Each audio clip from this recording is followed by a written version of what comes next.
Bueno, este es el cuarto encuentro de este año y particularmente quienes armamos este programa tenemos mucha expectativa sobre la reunión.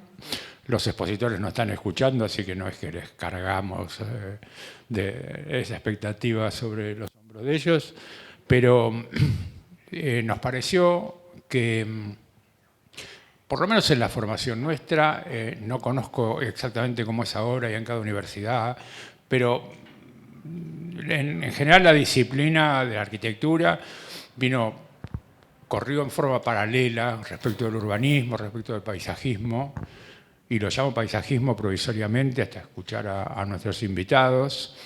Y nos pareció importante hacer una reunión hoy sobre arquitectura y naturaleza, en el sentido de que en los últimos tiempos, en las últimas décadas, pero cada vez más, ambas disciplinas están mucho más imbricadas y sobre todo el tema de la naturaleza ha sido puesto en reconsideración.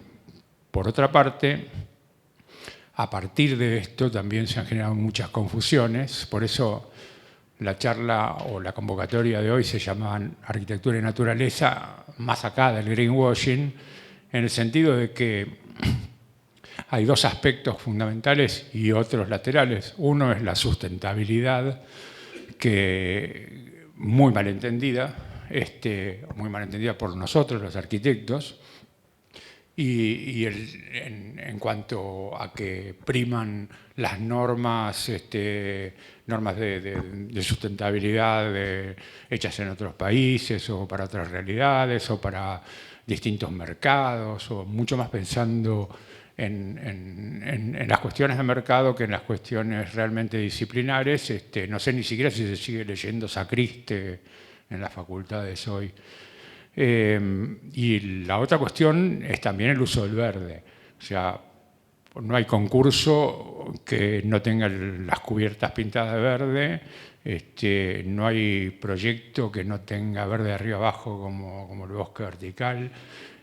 Después la realización es compleja, es imposible, es de imposible cumplimiento, y a eso es lo que llamamos greenwashing. O sea, creemos que la gente que invitamos hoy, que son 3 arquitectos, lamentablemente Nicole Michel tuvo un problema de salud y no pudo venir.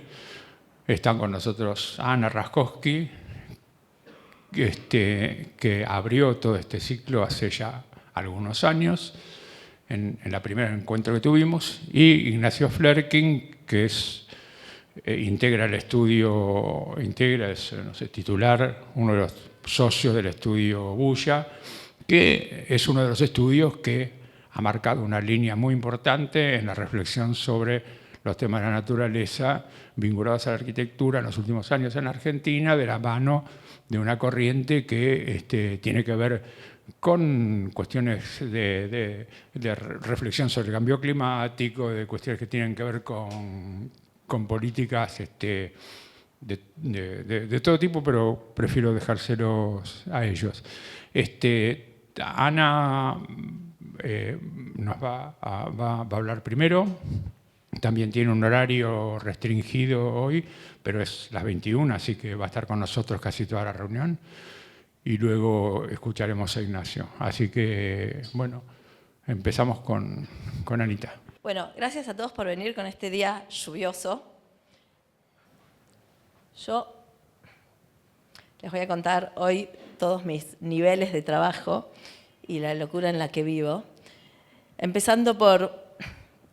Yo soy parte de Super Sudaca, tengo el estudio Planta, codirijo el estudio Planta, soy parte de Diegues en la FADU UBA, como algunos acá, o eran.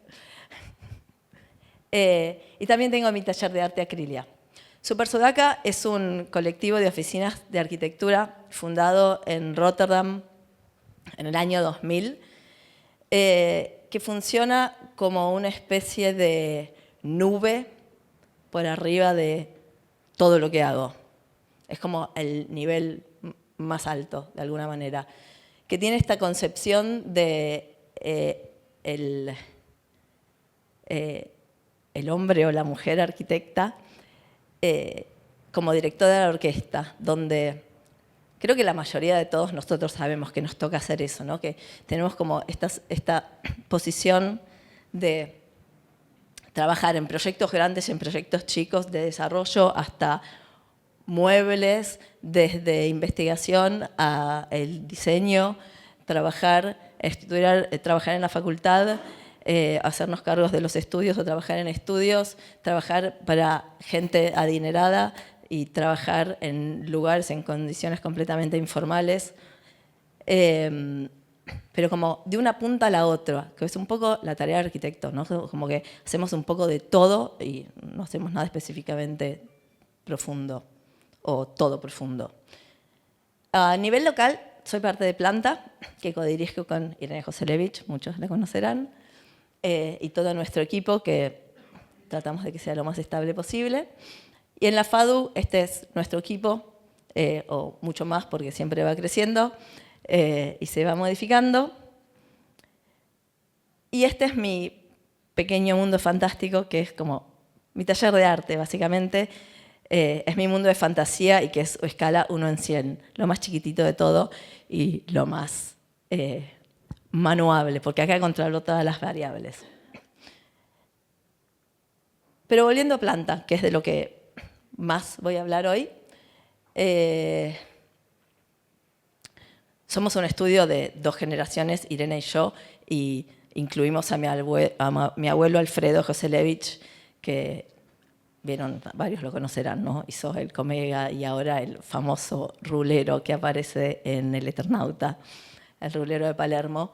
Pero tenemos como esa complejidad de ser madre e hija, es un estudio muy familiar que como incorpora todas esas peleas y esos temas domésticos, además de un montón de otras cosas. Trabajamos básicamente en la cuenca del Río de la Plata, de un lado y del otro. Y antes de contarles, o sea, de qué se trata toda la charla, tenemos una serie de puntos en los cuales como solemos hacer hincapié en todos los proyectos o algunos de los o existen en la mayoría de los proyectos, capaz no todos, pero siempre pensamos, arrancando pensando o teniendo siempre en cuenta esta condición climática que, más allá de que miramos al norte, ¿no? Que el norte es como el venerado norte, como a veces nos perdemos los arquitectos pensando que el norte es tanto mejor que el sur, pero no siempre es así. Pero más allá de eso, lo que nos pasa antes del cambio climático, que es que si uno mira, ¿esto tiene pointer?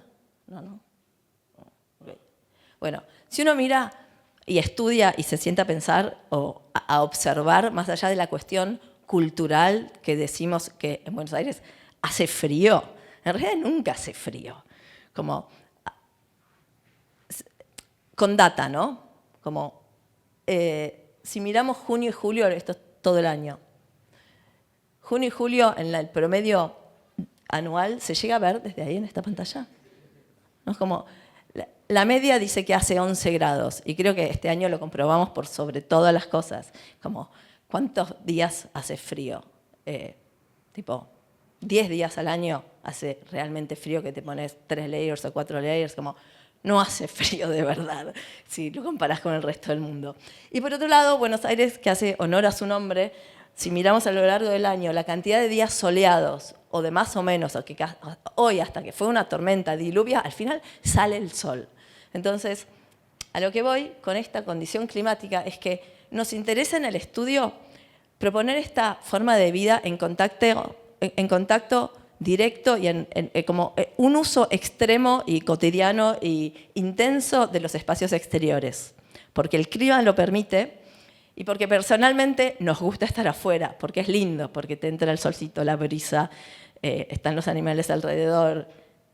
Es agradable estar afuera, no están los olores que generan los lugares interiores, etc. Es por una relación personal por sobre todas las cosas, pero es algo que en Buenos Aires y en la cuenca del Río de la Plata se puede aprovechar. Por otro lado, nos interesa la vegetación, usar la vegetación como un material más constructivo. Teniendo en cuenta que vivimos en la tierra fértil, ¿cómo se llama? La tierra fértil, ¿cómo se llama? La pampa fértil, ¿no? Como la pampa de oro, que más o menos tirás y crece, ¿no? Tirás una semilla y crece y el suelo es bueno, el clima es bueno, subtropical, sin estación seca. Te voy a dejar todo ese tema a vos. Dale. Eso te explayás vos ahí. Pero es una de las potencias que... los potenciales de la ciudad de Buenos Aires. Es una de las cosas que creemos que se puede aprovechar. Tanto porque la vegetación claramente es económica, ¿no? Uno invierte a que la planta crezca. Y acá es confiable, la planta crece. Y además es agradable. Y además te genera, en esta foto, por ejemplo, ¿no? Genera como un layer de protección más contra el sol. Hace que el sol no pegue directamente en los ladrillos. Hace buffer. Genera una condición climática nueva para la vivienda. Más allá de que es atractivo y es lindo, ¿no? Como todo esto hablando de que nos interesa la arquitectura que entusiasma, que te entra por los sentidos. Por otro lado, nuestro país todavía tiene activa, cada vez menos, pero los oficios, la producción artesanal. Todavía tenemos el herrero, el carpintero y otros oficios que trabajamos en escala 1 a 1, directo, ¿no? Como podemos aprovechar eso en detrimento de que la industrialización es lenta, no es como nuestra mayor, no es un país que tengamos todas las empresas para elegir todos los productos. Todavía mantenemos esto y nos aprovechamos de esta situación. Por otro lado, como parte de esto, nos interesa trabajar con los materiales que están capaz fuera del circuito normal y tradicional del corralón e investigar como sus posibilidades, la caña, el mimbre, el cartón o demás. Y esto, como el trasfondo por detrás, es que nos interesa esta agenda de convivencia, ¿no? Como teniendo en cuenta la complejidad del mundo, no construimos solamente para los humanos, sino nos interesa como un interés personal, como que creemos que esto es lo que pasa, que es lo que tiene que suceder en este momento del mundo, que es trabajar para la vegetación, para la flora y la fauna, tanto como para los humanos. Y para los vecinos, y para la ciudad, y como la cantidad de cosas que uno tiene que tener en cuenta siendo arquitecto. Y esto tiene que ver con la agenda propia, decimos, como en realidad cuando te contratan para hacer una obra, ¿no? Tenés un cliente o tenés un desarrollador. ¿Qué es lo importante? ¿Qué es lo que haces? ¿Qué es lo que pensás? Más allá de todos esos temas ¿qué es lo que está por arriba de todo que hace que hagas lo que hagas? Por un lado, claramente está el factor económico porque de algo hay que vivir. Por otro lado, tenés que cumplir con el cliente y entregar. Por otro lado, hay un compromiso con la disciplina, que está bueno. Hacemos cultura, generamos un legado, está bueno generar algo de lo cual uno está orgulloso. Por otro lado, queda para la ciudad, entonces es para la sociedad. Pero por arriba de todas estas cosas está el cambio climático, como lo más importante, como cuál es la problemática mayor que uno como arquitecto que construye, que genera tierra, ¿no? Como repetimos losas, generamos metros cuadrados, influimos un montón en la huella de carbono, generamos un montón de dióxido de carbono, sea en las construcciones, sea porque albergamos gente que después utiliza recursos, etc. Entonces, tenemos un montón que decir sobre el cambio climático. Tenemos influencia. Entonces, ¿qué construís? Entonces, básicamente la primera premisa es construir vegetación, es albergar flora y fauna. Es como básico, lo más barato, lo más simple, que es venderle a un cliente un caballo de Troya que adentro tiene vegetación. Yo te vendo un edificio, pero en realidad lo que yo quiero hacer es generar esa vegetación, esos árboles, para que vengan los animales y hagan los nidos y para que genere más sombra y para que genere todo lo que Nacho va a explicar mejor que yo. Casa para todos, para que los pájaros puedan migrar, o sea, teniendo en cuenta que vivimos en la ciudad de Buenos Aires y no estoy construyendo, también puedo construir en Uruguay, en la costa también, pero no estamos construyendo en pueblitos, estamos construyendo en este manto gigante de ladrillos y mampostería y revoque. Entonces hay que generarle lugar para que las aves migren y para que el verde exista y para que bajar la temperatura etc. Entonces, y todo esto es lo que influye en la forma de vida, como esto es lo más importante que se le puede contar a alguien. Esa es toda la intro.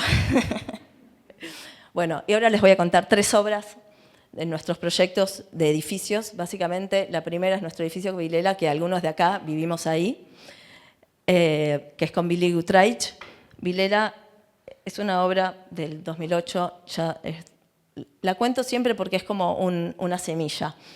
Está en la calle Vilela, en Núñez, en una calle cortada contra la vía del tren, en un terreno raro, 14 por 25, 42 creo que tenía, y tenía esta particularidad de que tiene el terreno al tren, que si el tren hace ruido, etcétera, puede generar problemas porque hace ruido y genera vibraciones, pero tiene esa vista espectacular, que no es una plaza, entonces no hay ruido y no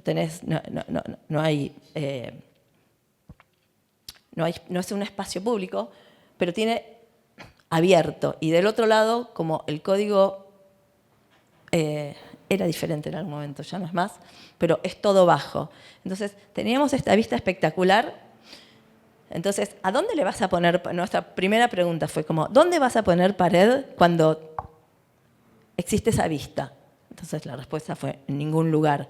Hicimos una caja de vidrio completamente volcada a esa vista, apoyada en la medianera del fondo, revestida en esta malla metálica que contiene la vegetación. Esa malla metálica que el corte se repite a lo largo de todo el edificio, sostiene las plantas que permiten generar intimidad hacia los vecinos y una protección solar contra los rayos solares. Es algo que existe en la ciudad de Buenos Aires, como los balcones alargados con planta y la señora que cuida sus plantas. La única diferencia, la sutil diferencia, es que nosotros la orquestamos y la diseñamos de manera que ese buffer que protege todo el edificio sea la losa que contiene la viga invertida, con la losita que tapa el sol al norte, que sostiene la maceta, que sostiene el riego, que después desagua por ahí, a donde está soldada la reja, que sostiene la planta que crece, y todo eso es un único detalle que define todo. Entonces, la reja es inevitable, ya sabemos en nuestra ciudad que no podemos obviar la reja, tiene que estar, entonces la utilizamos no solamente de seguridad en los primeros pisos, sino que es lo que sostiene la planta.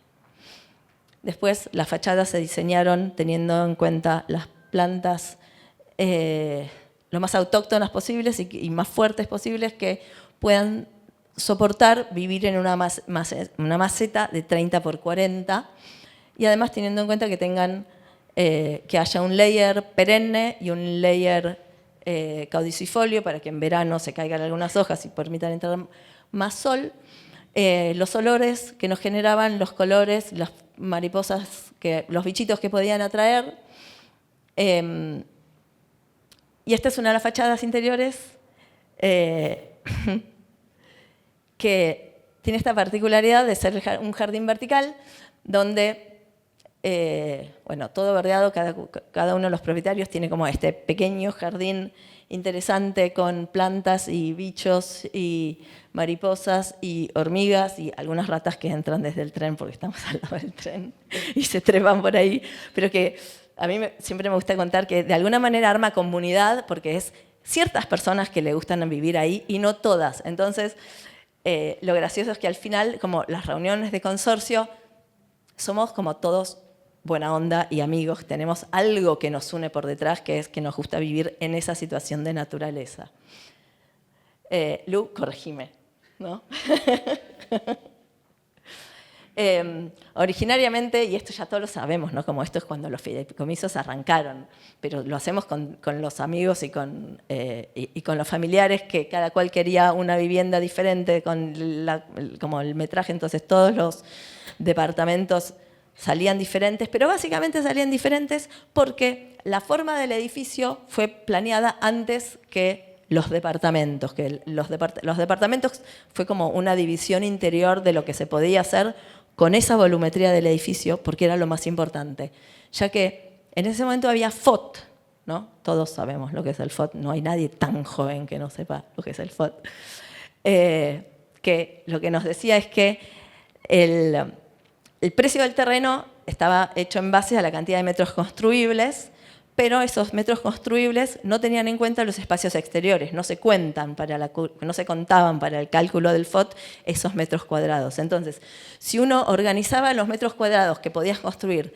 de manera de generar terrazas, podías vender esas terrazas, al menos al 50%, y no habías pagado por eso. Entonces, esto era este win-win situation de que armabas la planta. Esta es planta baja, ¿no? Planta baja, los 2 primeros pisos están en forma de C, generando esas terrazas en el tercer piso, y los tercero y cuarto es la tirita que mira la vía.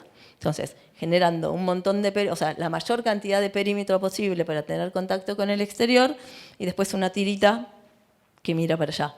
Y generando esas terrazas. Que entonces, generamos las terrazas, que es como la mejor manera de vivir en relación con el exterior, en general en relación con ese verde que pisás y con todas las plantas, y además vendemos más metros cuadrados. Entonces, de eso se trataba, que como nuestro pensamiento de desarrollistas, porque ese Vilela lo hicimos entre nosotros, era esta situación que nos dimos cuenta que era interesante explorar.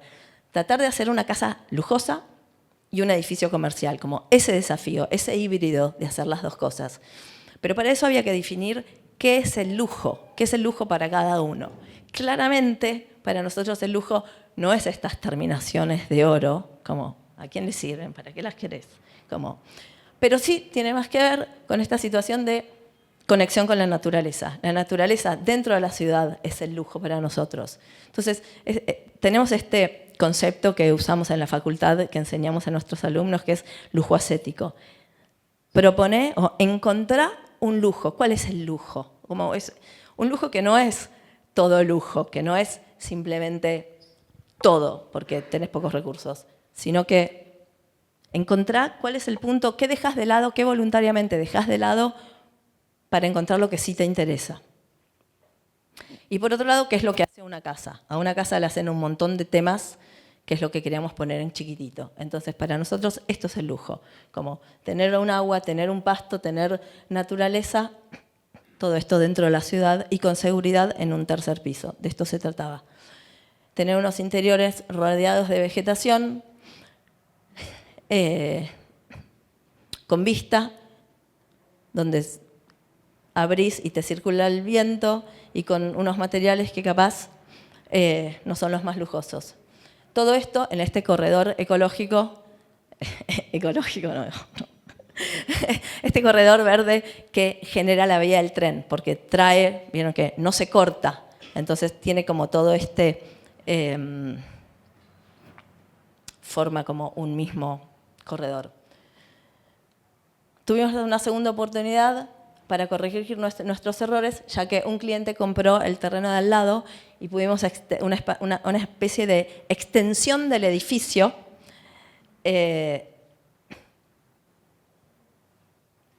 corrigiendo nuestros errores, con un patio interior, tratando de hacer que las circulaciones sean difusas y que deje entrar el aire y el sol, y corrigiendo una cuestión de carpinterías que se tenían que abrir corredizas en vez de abrir para adentro. Y eso fue. Comodoro está enfrente, a 100 metros de estos dos que les conté, en el Boulevard Comodoro Rivadavia. Es un edificio que se aterraza completamente, generando todas estas terrazas verdes de un lado y del otro, Y digo de un lado y del otro porque sale a los dos lados. Esto es el Boulevard Comodoro Rivadavia y esa es Parisien en este lote raro que tenía 8,30 por 45, creo, y no tenía corazón de manzana. Entonces, pensamos, ¿cómo distribuimos esa cantidad de metros cuadrados? ¿No? Tenemos toda la libertad del mundo, todavía había FOT acá también. ¿Cómo hacemos que esté bueno? Teniendo en cuenta ese bulevar espectacular que da al norte y la otra calle que era muy linda porque tiene unos plátanos espectaculares. Entonces, y también teniendo esta cuestión de singularidad, hacer que tu casa sea tuya, especialmente tuya y lo más parecido a lo que... O sea, hacer casas en altura, ¿no? Como eso.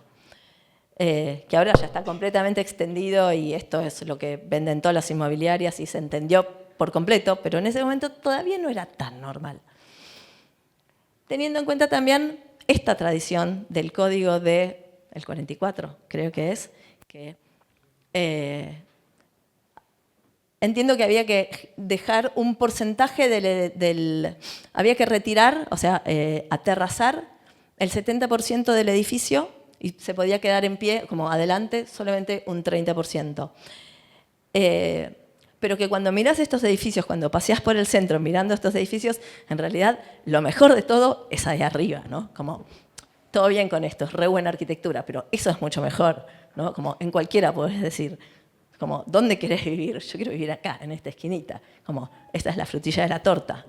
Entonces, lo que hicimos, teniendo en cuenta esta misma regla, como desarrolladores, lo que hicimos es hacer eso, solamente la frutilla de la torta, solamente la parte de atrás, la parte de arriba de esos edificios, que es aterrazar todo, porque es donde te da todo raro, todo perímetro particular, toda la obra difícil, todos los planos difíciles. Como en algún momento pensamos que el lujo ascético tiene que ver con diseñar un montón, construir un montón, difícil, pasar horas en...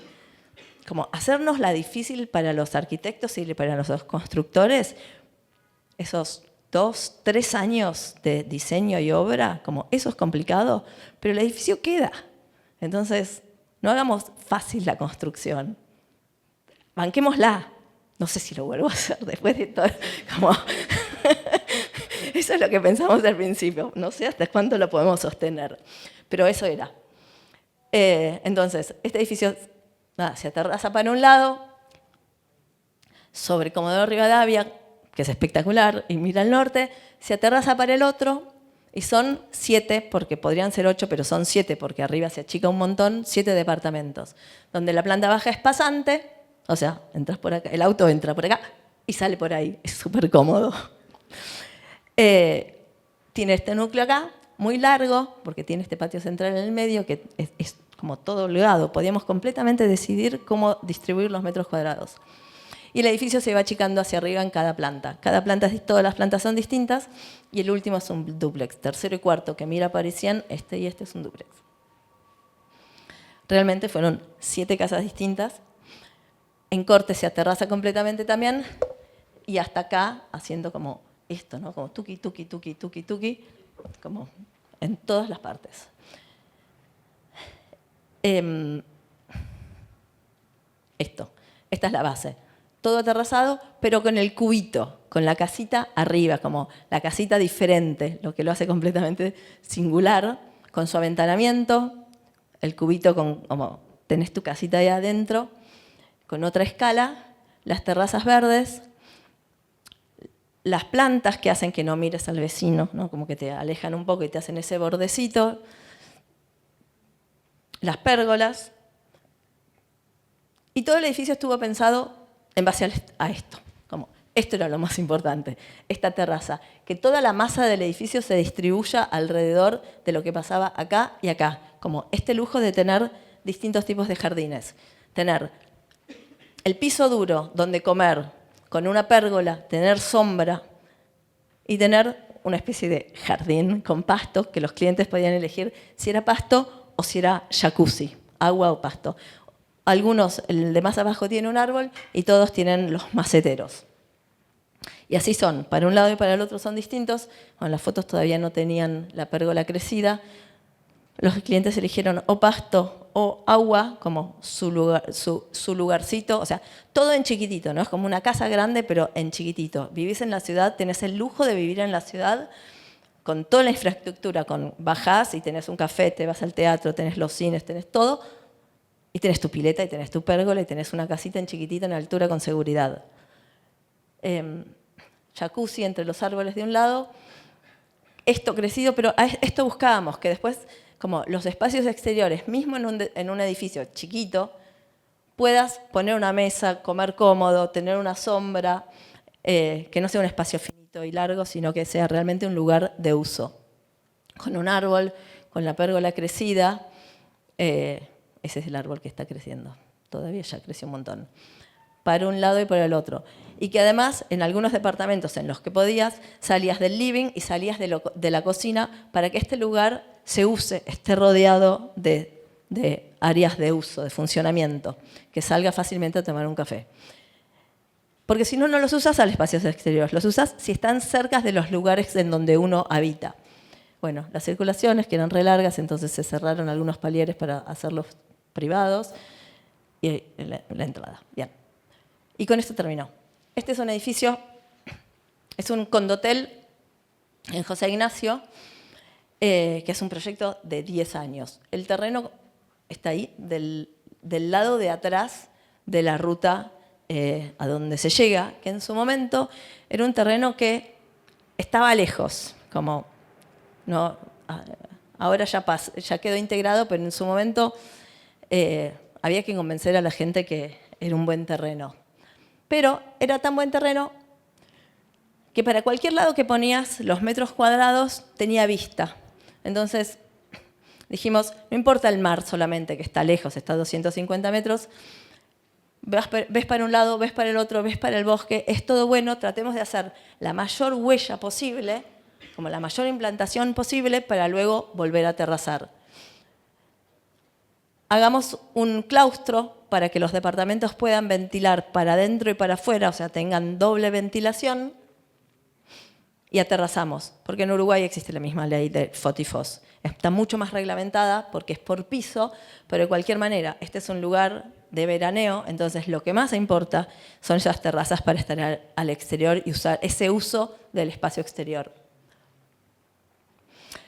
Si aterrazábamos completamente nos salía la torta de bodas, entonces lo que hicimos fue aterrazar y después empezar a mover el Tetris, como esa es la lógica de armado, y las plantas quedan más o menos así. La circulación, como se ve ahí, en vez de hacer como un anillo que va pasando por adelante de todas las puertas y todas las ventanas y tendrías que ir saludando a las personas, como cero intimidad, hicimos esta como espina de pescado en el medio que llega a cada uno de los departamentos, tratando de emular esta circulación, no sé, Costa Rica, que es como las pasarelas en la mitad del bosque. Entonces, quisimos hacer esto, que cuando la experiencia de entrar a los departamentos sea a través de los árboles, como si fuese una ardilla saltando. Y acá con Roberto hablábamos recién de cuando ustedes contrataron a Burle Marx. Nosotros nos hubiese encantado contratarlo, pero bueno, lo tuvimos que hacer nosotros. Y esto es lo que terminó siendo como el microclima interior de ese claustro del edificio, que tiene esa particularidad de que como es un claustro y es un patio gigante, estamos protegidos del viento, que es bastante mortal en ese lugar en José Ignacio. Entonces la vegetación crece, si bien las fotos son como del principio de la obra, en ese lugar crece y uno realmente puede caminar por todos estos lugares alrededor de los árboles sintiéndose una ardillita. Todos los chicos corren por ahí, es como un lugar que es un laberinto, es como muy lindo entrar por ahí. Y es entrar a los departamentos también por el exterior, ¿no? Como esa forma de vida que no es un edificio. Vuelve a ser como, bueno, tratamos de que sean una casa en José Ignacio. Obviamente que no va a ser una casa en José Ignacio, pero son casas apiladas, no sé, ya está retrillado el término. Pero de todas maneras eso es lo que, no sé, que tengas esta experiencia particular cuando entras, como buscar estos lugares particulares. ¿Tú qué?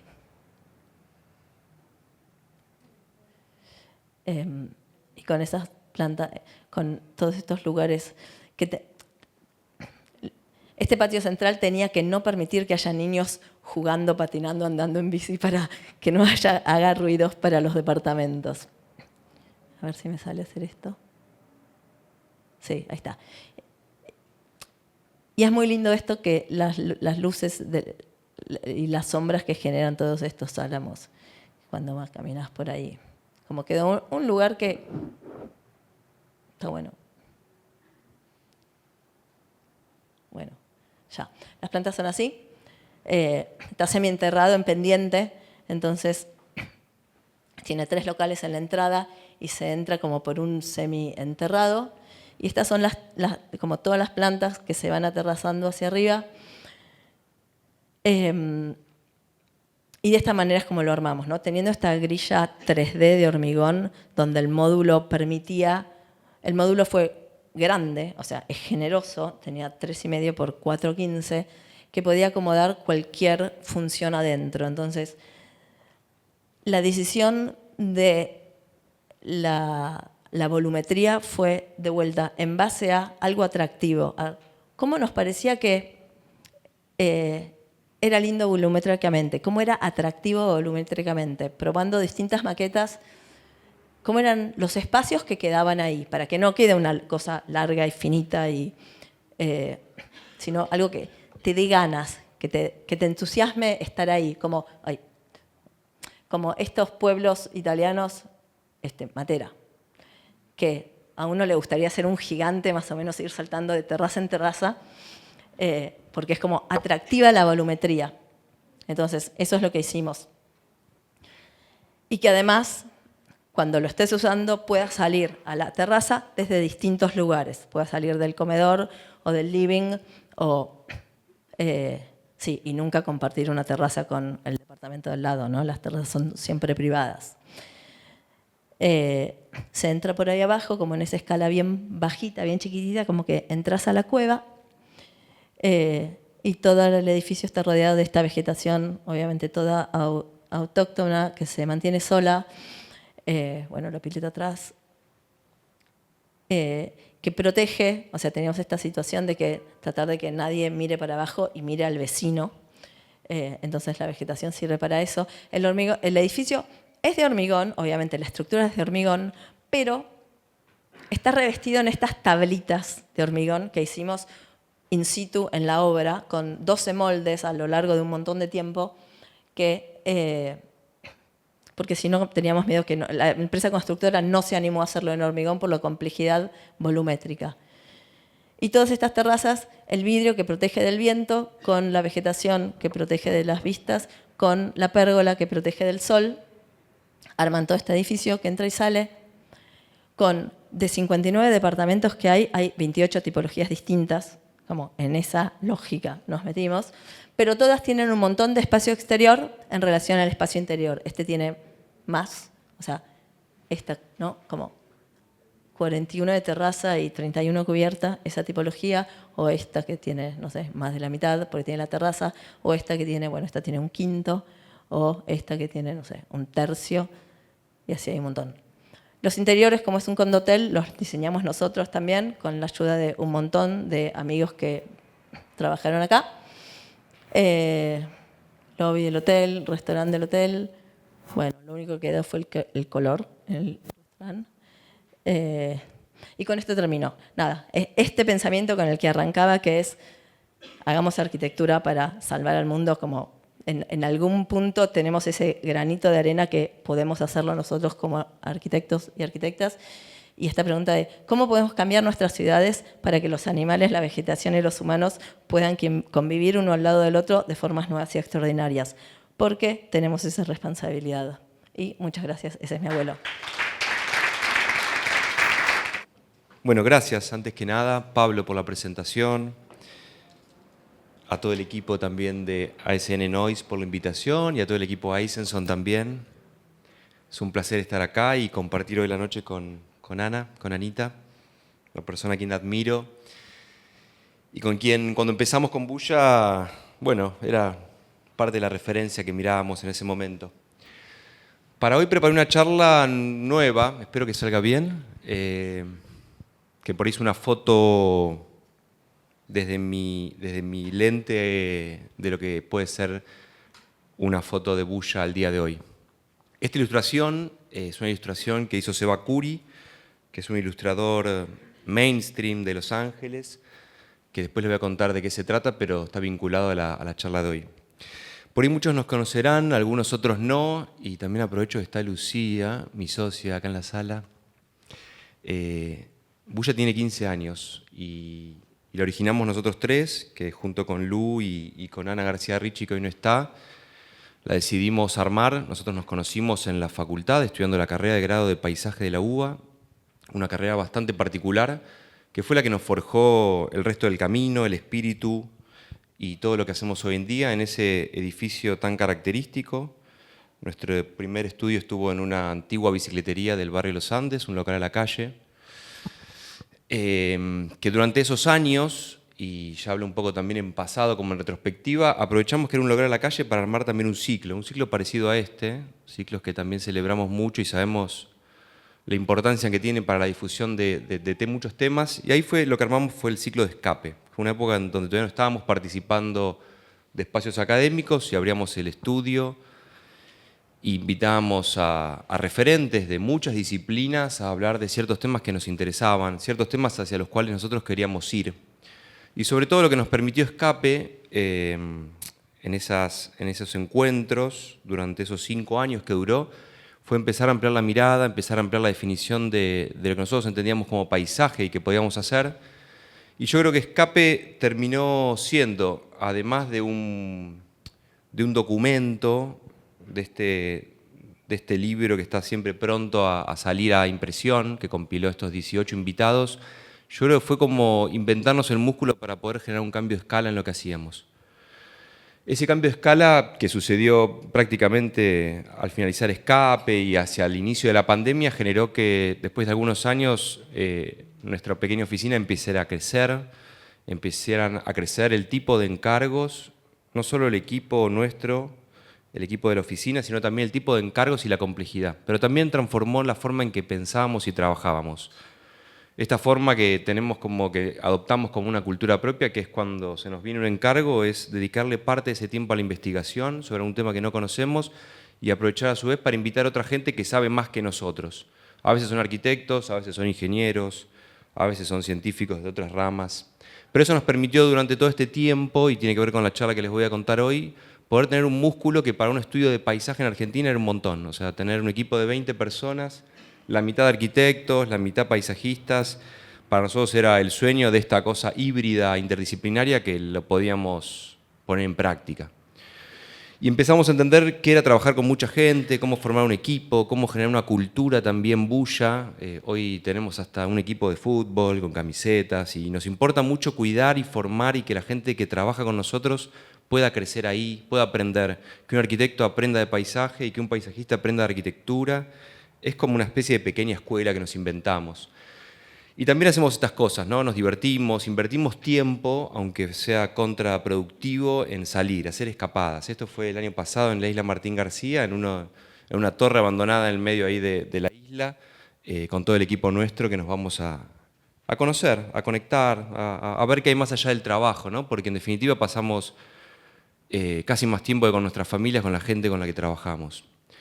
Y eso empezó también a dar algo más raro de nuestra práctica, que es raro también definir a Bulla como un estudio de paisajismo, o a veces cuando tenemos que entender que somos paisajistas o somos otra cosa más, entendemos que la mirada es mucho más amplia, ¿no? Hoy entendemos que la práctica nuestra integra cosas que van desde el suelo y las aguas subsuperficiales hasta también los temas que tienen que ver con la atmósfera, el suelo y las lluvias y la humedad. Es una mirada mucho más amplia que fuimos inventándonos con el paso del tiempo. También nuestra práctica se empezó a convertir más difusa, más rara. No solo somos paisajistas que trabajan con el mundo vivo, botánico, sino que trabajan con el urbanismo, trabajan con la arquitectura, trabajan con proyectos de restauración, de conservación, de educación, de activismo. Y una práctica que en esta línea sinuosa es todo el tiempo incorpora nuevos actores, ¿no? Aprendimos también de la parte del negocio, de cómo construir una ciudad, cómo desarrollar cosas, cómo gestionar la ciudad, cómo desarrollar un pequeño edificio, que es parte también de lo que les quería contar. Y esto está anclado en que hay una idea, como frente a esto que contaba Ana del cambio climático y qué es la naturaleza, qué fue la naturaleza y qué es la naturaleza del futuro, a qué llamamos con naturaleza, que nos gusta entender de que por ahí el término naturaleza a veces necesita ser revisado, revisitado, porque hoy ya no sabemos qué es natural y qué no. Y hoy la acción que hacemos natural, artificial, en cualquier medio que sea, en definitiva habla más de la ecología, que es la relación de las especies que hablaba Ana antes, más que de un ideario de naturaleza, que es un término acuñado en el siglo XVIII, ¿no? Que era algo como descontrolado, ¿no? El caos que estaba por fuera del mundo ordenado. Durante esos años también que empezamos a pensar la ciudad, porque en definitiva la visión de Bulla es ser paisajistas urbanos, como fue Charles Teiss o Roberto Burle Marx, que son nuestros referentes históricos, de los cuales nuestra agenda es casi la misma, o pretendemos que sea parecida. Empezamos a entender cómo era el paisaje de la ciudad, desde la topografía, desde el agua, desde la cobertura vegetal. Piensen que Buenos Aires extinguió, yo creo que el 100% de todas sus especies originarias, de toda su naturaleza originaria.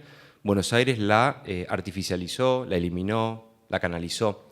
Y durante esos años también nos servía mucho la herramienta de los concursos públicos, para hacer bulla, para hacer lío, para proponer, para provocar un debate. Y bueno, tuvimos como toda una saga de concursos que tocaban estos temas, ¿no? El agua, la ecología, la resiliencia, la sustentabilidad. ¿Cómo podemos imaginar un nuevo espacio público para la ciudad que responda a los problemas de la ciudad de hoy? No a los problemas de la ciudad de Teiss, ni a los problemas de la ciudad de otros siglos.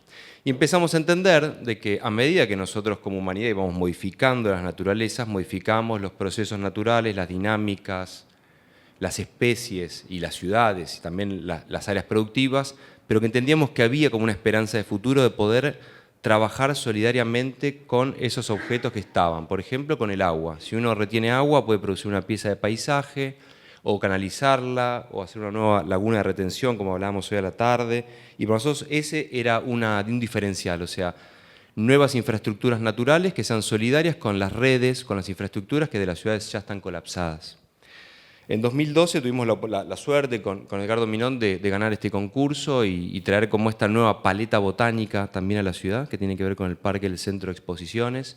Y ahí empezábamos a traer la idea de que en realidad Buenos Aires está montada sobre la Pampa. No es que la Pampa es lo que está fuera de la ciudad y es el campo, sino que en términos territoriales Buenos Aires era Pampa. Y empezamos a traer toda una paleta botánica nueva a la ciudad, que eran las especies que estaban en la periferia, ¿no? En el suburbio, y las volvimos a traer hacia el centro de la ciudad, trayendo de vuelta las especies, la biodiversidad sobre un suelo.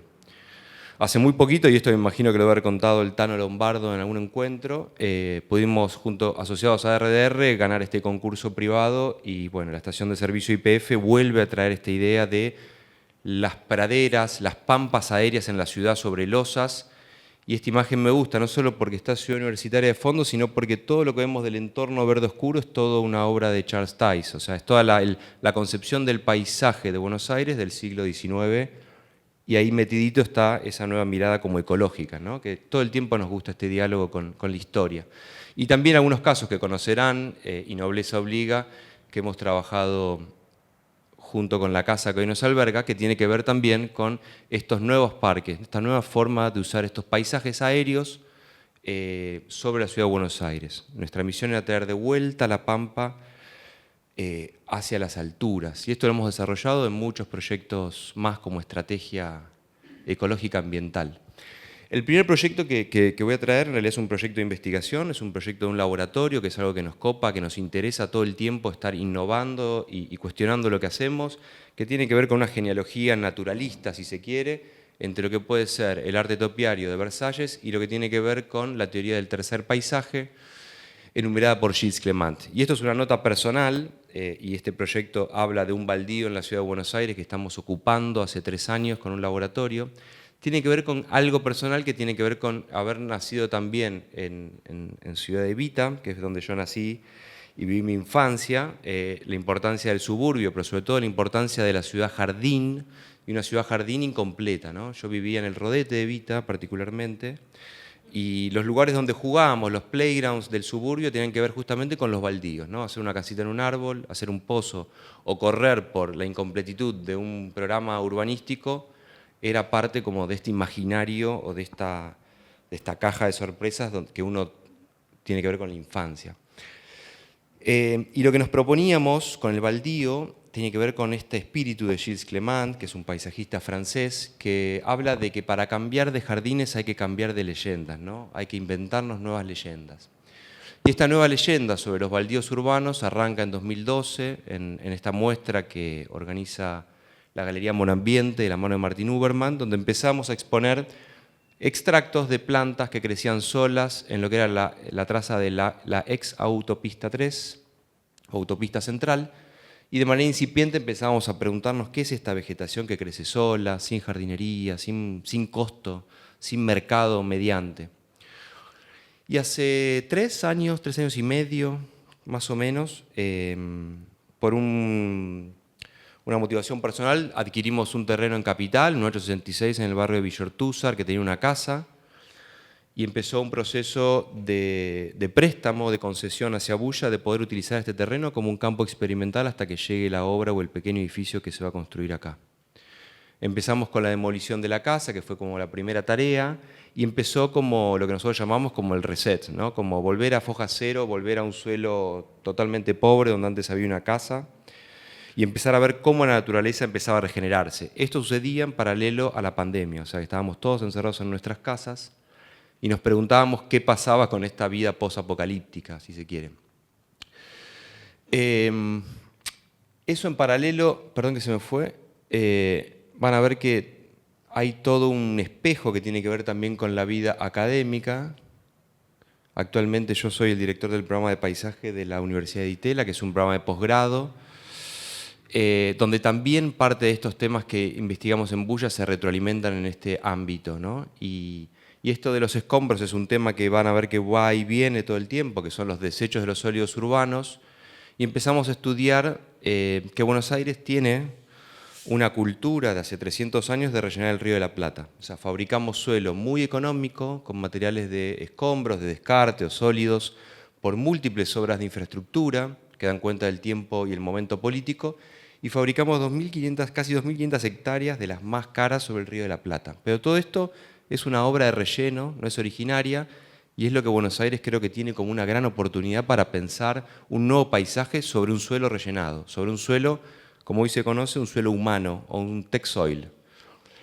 Siguiendo con baldío, empezamos a observar de qué tipo esta naturaleza era autónoma y crecía sola, nos interesaba saber qué plantas eran, a qué velocidad crecían, qué tipo de asociación tenían, y ahí empezamos también a ocuparlos también. Esto era en pandemia y en el momento que estaba el protocolo bastante estricto de uso de espacio público, entonces también lo usábamos como un lugar de reunión con amigos. Ahí está Martin Uberman, Luciano Intile, Federico Cairoli, Víctor de la Vecchia, estaban filmando un documental de PH en esta cosa bastante precaria que empezaba a suceder en este sitio, ¿no? El baldío siguió evolucionando, empezaron a crecer distintas especies a distintas velocidades y empezamos en este capítulo a observar qué pasaba, qué plantas eran, qué origen tenían, si eran nativas, si eran exóticas, cómo habían llegado ahí, si estaban en el suelo o habían venido por algún pájaro, pero empezamos a usarlo como una escuela. Estas plantas no se consiguen en viveros, no están en los catálogos clásicos de paisajismo y no tienen valor comercial, porque nadie las conoce y nadie las demanda. Empezamos a mapear, a ver cómo crecía, a relevar esas primeras manchas, empezamos a hacer cortes de pasto para poder, aunque sea, entrar a ese terrenito baldío, empezamos a diseñar un sistemita de estaquitas, que son unos pliegues metálicos de unos hierros bastante simples, con Giuliana Battellini.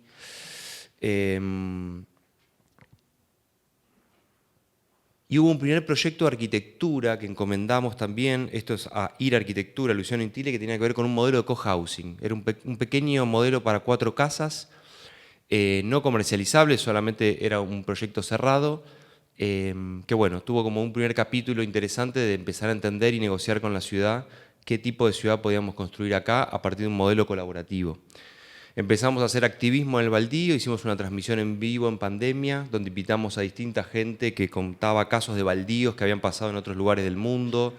Ahí está Fer Berkovich, hay politólogos, hay activistas ambientales, ahí está Luciano de vuelta. Empezamos a usarlo como un pequeño búnker de resistencia. Y también empezamos a imaginar otras cosas, otras posibilidades de acampar en la ciudad. Y fue muy loco que en un momento nos contactó Airbnb también para ver si podíamos habilitar el baldío como un dispositivo para empezar a monitorizarlo, y les parecía como interesante la idea de poder acampar en un baldío en la ciudad de Buenos Aires, así que lo estamos evaluando todavía. Todo tiene un costo, esto es una inversión. Y así terminaba este primer baldío, que como ven hay un círculo cortado de pasto en el medio, que era lo que el protocolo nos permitía en ese momento, no sé si todos se acuerdan, que eran 10 personas agarradas de la mano a 2 metros. Ese círculo, esa traza tiene que ver con ese protocolo COVID, que era el lugar que usábamos para juntarnos. Aparece el baldío 2. Un año y medio después aparece de vuelta Martín Uberman con su pérgola de BKF. Cambiamos el layout, cortamos plantas, pusimos la pérgola, empezamos a armar un circuito que se pueda circular por el baldío como un recorrido, empezamos a pensarlo como un jardín botánico y dejamos una probeta, que es ese cantero central, que era lo que nosotros llamamos baldío 2, que es el baldío intervenido por nosotros. O sea, ya no es un baldío salvaje y espontáneo, sino que ahora íbamos a empezar a pincharlo, a tunearlo, a enchularlo, para ver si de eso podíamos producir como una nueva estética, una nueva idea de belleza, de vegetación, que era muy económica, muy barata y muy eficiente.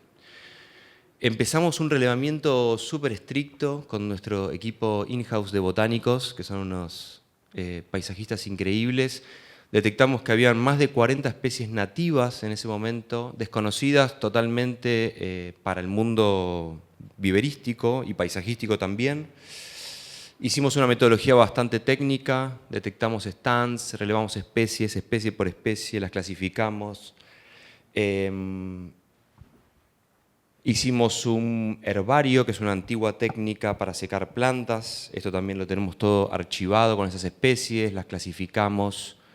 Empezamos a entender dentro de este baldío, de este yuyal, qué especies habían sido invasoras, cómo era la idea, el concepto de la colonización botánica, qué especies habían venido con migraciones, con especies del campo, con especies que traía la gente cuando migraba a Buenos Aires, y eso es súper interesante también de entender ese mapa. Y el baldío seguía creciendo, aparecían especies con distintas genéticas que no conocían, empezamos a diseñar una serie de artefactitos para la biodiversidad con un taller números primos, ahí tenemos un lugar para perchar aves, para que se bañen. Empezamos a producir productos también de toda esta experiencia. Y el baldío tiene un coletazo que sale de esta investigación, si se quiere, un poco marginal, que hicimos sin comitente, y empieza a tener como un formato de pensar y construir proyectos. Esto es en Escobar, es un parque de 2 hectáreas, que logramos llevar esta técnica de hacer menos y con esta economía y esta mirada sustentable ecológica a empezar a producir un parque, un primer parque incipiente en un terreno que tenía un desarrollador abandonado, y diseñamos todo este parque, que son un sistema de grandes recintos de corte de césped en un lugar donde hay humanos y otros lugares donde hay no humanos. Y ahí está el parque efímero.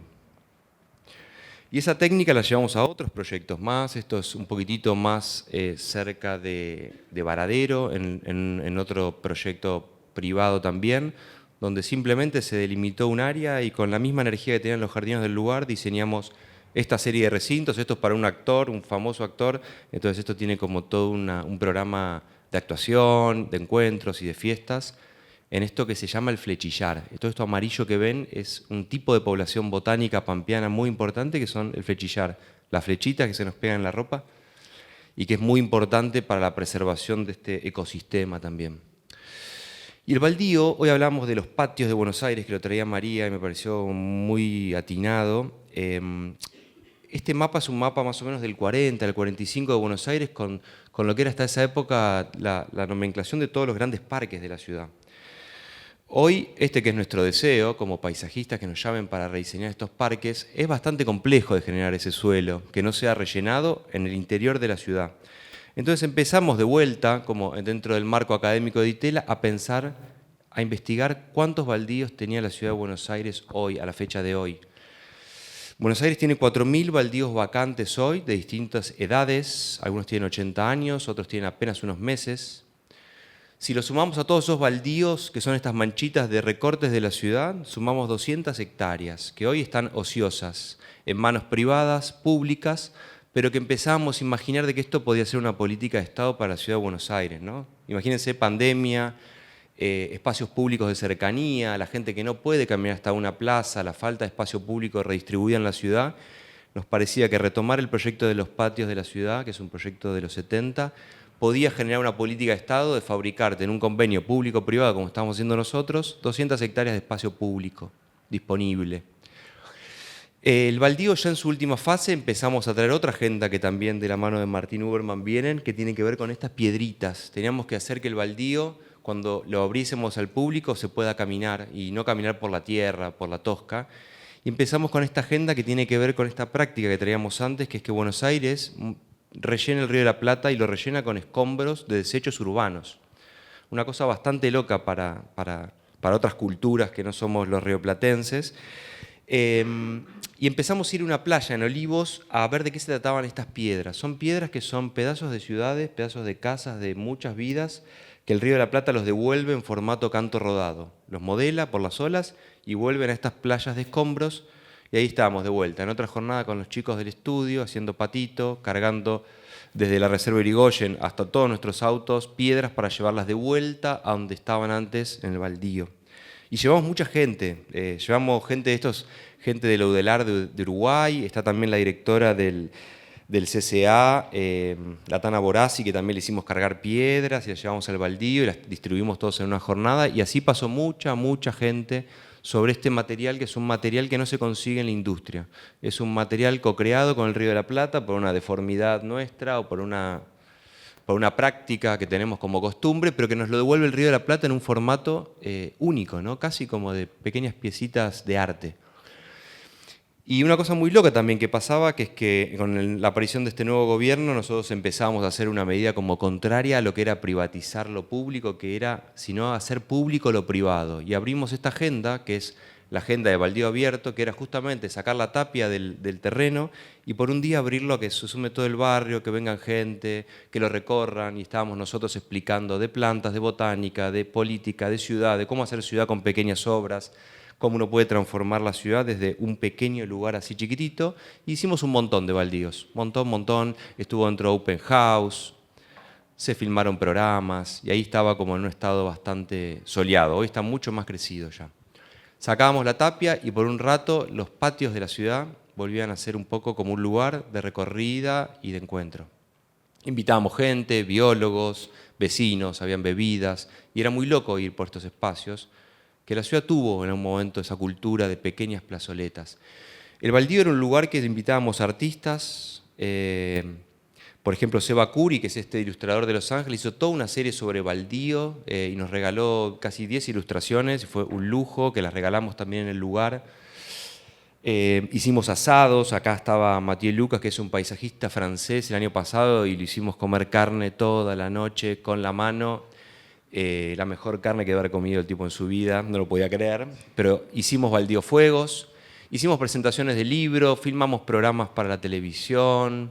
También en un momento el gobierno de la ciudad nos pidió que teníamos que cortar todo el baldío, había que desinsectar y cortar el pasto, y fue hermoso cuando nos ponen esta nota y empezamos a hablar con la comuna y les explicamos que el baldío había estado 2 veces en la Bienal de Venecia, que había sido avalado por el gobierno de la ciudad, que había estado en libros, en documentales, que había sido parte de muchas cosas. Bueno, pudimos lograr que nos retiren esta intimación y, pobre, la técnica que le tocó ese día firmar esa nota, no haber entendido mucho qué estaba pasando.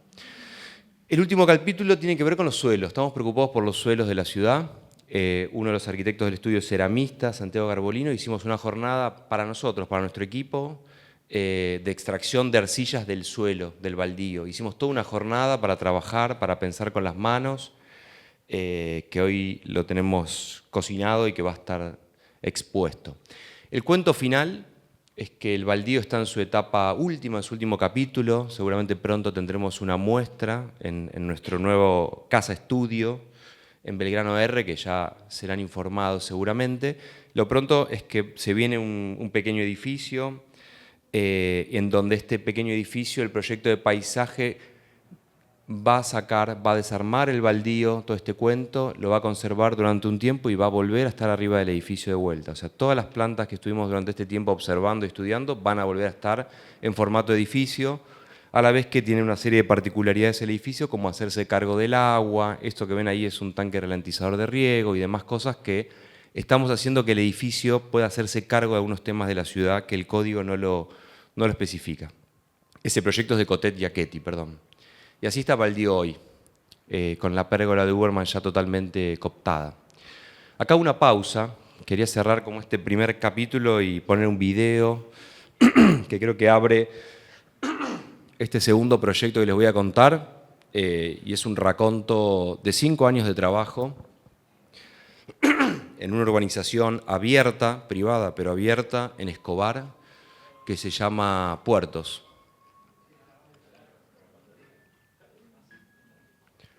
Durante 8 años estuvimos trabajando para Consultatio en una agenda muy amplia, desde temas urbanos, temas sociales, temas de movilidad, temas de peatonalidad, temas de vegetación, de botánica, de biodiversidad.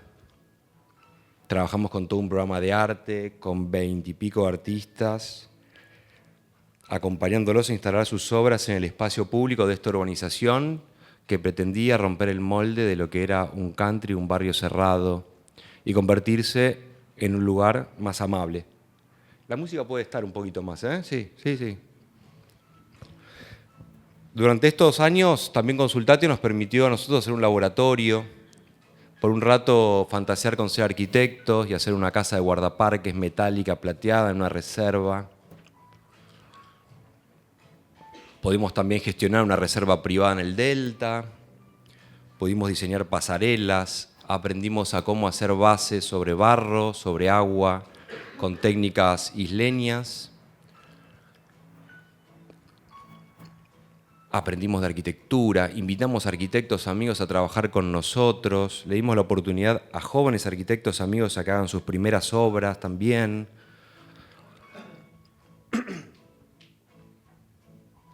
Aprendimos de agua, de napas, de contaminación, de flotabilidad, de pisos, de pontones, de náutica. Hoy estamos diseñando un nuevo club náutico en este lugar muy grande. El paisaje y el espacio público y la movilidad era lo que regía, lo que rige a este pedazo de ciudad. Interactuamos con muchos estudios de arquitectos, Martín Torrado, Adamo Faiden, Nacho Ramos, Matías Becar Varela.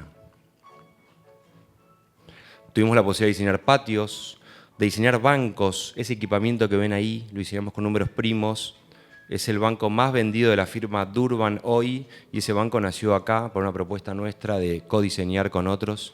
Diseñamos equipamientos para niños de madera, juegos para chicos, incorporamos flora, diseñamos señalética educativa para que la gente aprenda de naturaleza con otros, trabajamos con artistas.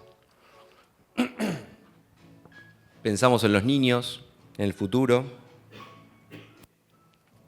en cómo se iban a incorporar, cómo iban a tener nuevas preguntas, nuevos cuestionamientos a lo que hacemos.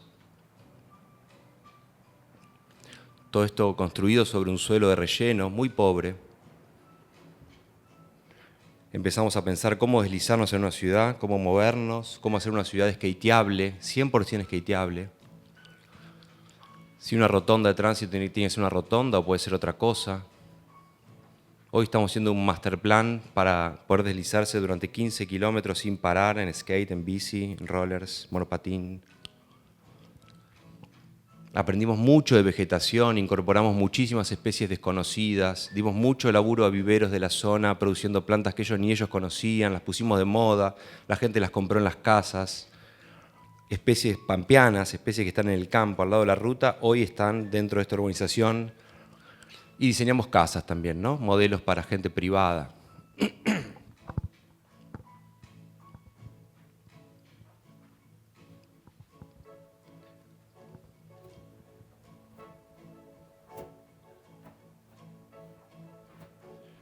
Fue un laboratorio para nosotros, es un laboratorio aún el día de hoy.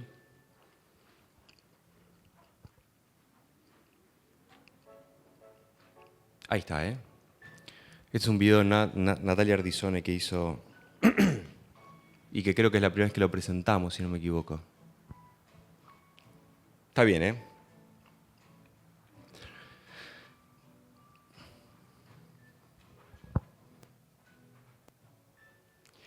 Bueno, y eso es un poco el mundo de puertos. O sea, este laboratorio que hicimos un equipo especializado y que aprendimos muchísimo de cómo se construye en esta zona de del norte de la provincia de Buenos Aires, en un lugar que había sido muy modificado su suelo, un suelo muy artificial. Y bueno, nuestra misión era cómo poder incorporar una nueva cultura sobre el paisaje, la naturaleza y los espacios exteriores, mejorando la condición en la cual lo recibíamos. Y el último pedido creo que cierra esta saga de esta colaboración con una gran compañía que nos permitió muchísima libertad, muchísimos riesgos, que puso por ahí el lugar nuestro o el rol nuestro a veces primero, y aprendimos a brifear productos, aprendimos de mercado, de lanzamiento, de naming y de muchas cosas más. También empezó a generarnos una fuerza, ¿no? O sea, estos son parte de todo lo que proyectamos durante un año, ¿no? 600.000 metros cuadrados de proyectos, 400.000 de proyectos construidos. Esto es paisaje, arquitectura, hardscape, pisos. En un año proyectábamos 5.300 o 400 árboles, y en un año plantábamos 3.300 árboles nativos. Y lo mismo con los números de plantas herbáceas, todas nativas, ¿no? Entonces, cuando empezamos a manejar este volumen de cosas, éramos casi como una agencia activista ambiental, pues estaba replantando y generando una nueva economía de cosas que antes no estaban, que no existían. Y este último proyecto, en realidad el segundo proyecto, tiene que ver con el proyecto del Museo Malva, el Museo Malva en Escobar, que recibimos la encomienda en una zona urbana de media densidad que se conoce como el sector 7 o el sector Bahía, la posibilidad de pensar las 3 salas de un museo exteriores. Las 3 salas interiores fue una encomienda de Juan Herreros con Martín Torrado, que lo hicieron desde Madrid, y adosado al edificio había un edificio verde que era este bosque. El pedido del comitente fue: piensa en un bosque. Y el pedido de Juan Herreros había sido, yo me imagino un bosque como que siempre hubiese estado ahí en el lugar. Lo cierto es que cuando vas al lugar es una tosquera, es un lugar plano, gris, marrón, pardo, desaturado. No había ningún tipo de registro de cuál era el bosque originario del lugar. Y volvimos de vuelta a los libros, a la enciclopedia. Puertos está como en la zona baja de este corte, ¿no? Que se modifican las cotas para no generar una inundabilidad en las casas y en los edificios.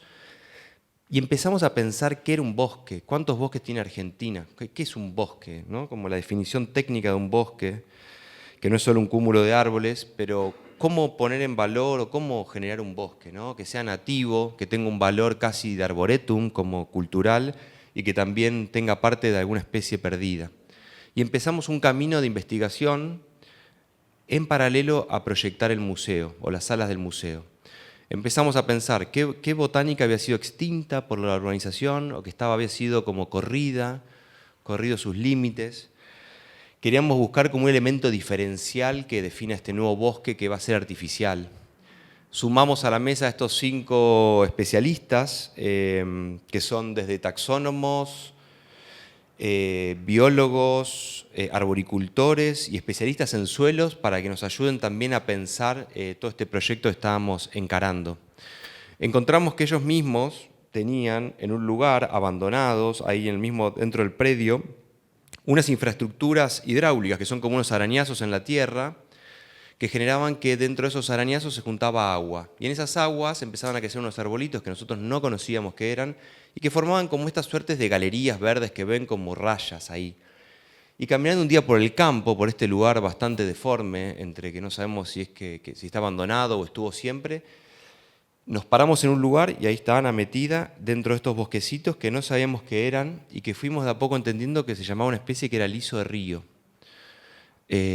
Nos empezamos a meter en este lugar, empezamos a estudiar las especies, a sacar muestras, a estudiar los suelos, las raíces, sobre qué tipo de base crecían. Empezamos a entender el aliso cómo vivía. El aliso es una especie de manglar sudamericano de costa de río. Es una planta que puede vivir abajo del agua y es un árbol de crecimiento extremadamente rápido y es nativo. No se conoce y no se comercializa. Y el aliso pasa en esto, ¿no? Cuando uno deja una obra de infraestructura abandonada con agua, el aliso es el primer árbol que empieza a crecer en el borde, pegadito al agua. Y este es el aspecto que tienen de jóvenes. La Tesaria integrifolia se llama. Y uno de los tipos que habíamos invitado es un especialista del CONICET de Corrientes, es como el número 1 que se dedicó toda su vida a estudiar a este particular arbolito, que es un árbol que, como les decía, está adaptado a vivir en la inundación y respira por el tallo cuando tiene agua. Esos pelos que se ven ahí son parte de la respiración, tiene una floración muy linda. Es un árbol que crece muy rápido, vive 15 años, con lo cual es un árbol que para un desarrollador inmobiliario que un árbol crezca rápido es como un gran hallazgo para el mundo instantáneo en el que vivimos.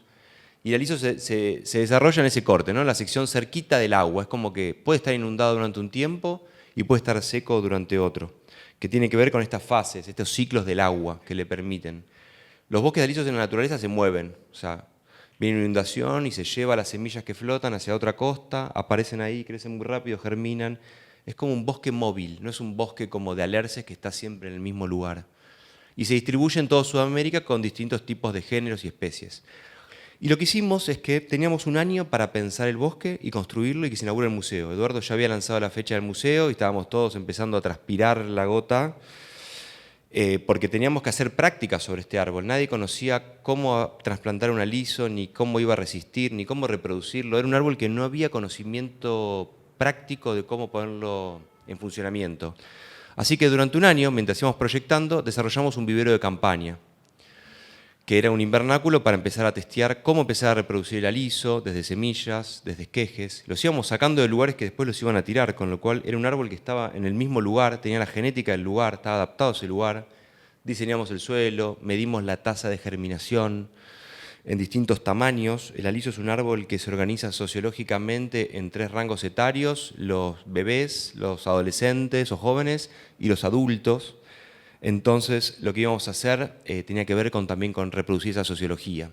Hicimos maquetas hidráulicas, que es la torta que ven en la derecha. Hicimos otro vivero de campaña, que es todo ese cúmulo de palitos que se ve a la izquierda, durante un año. Y en paralelo hacíamos un proyecto.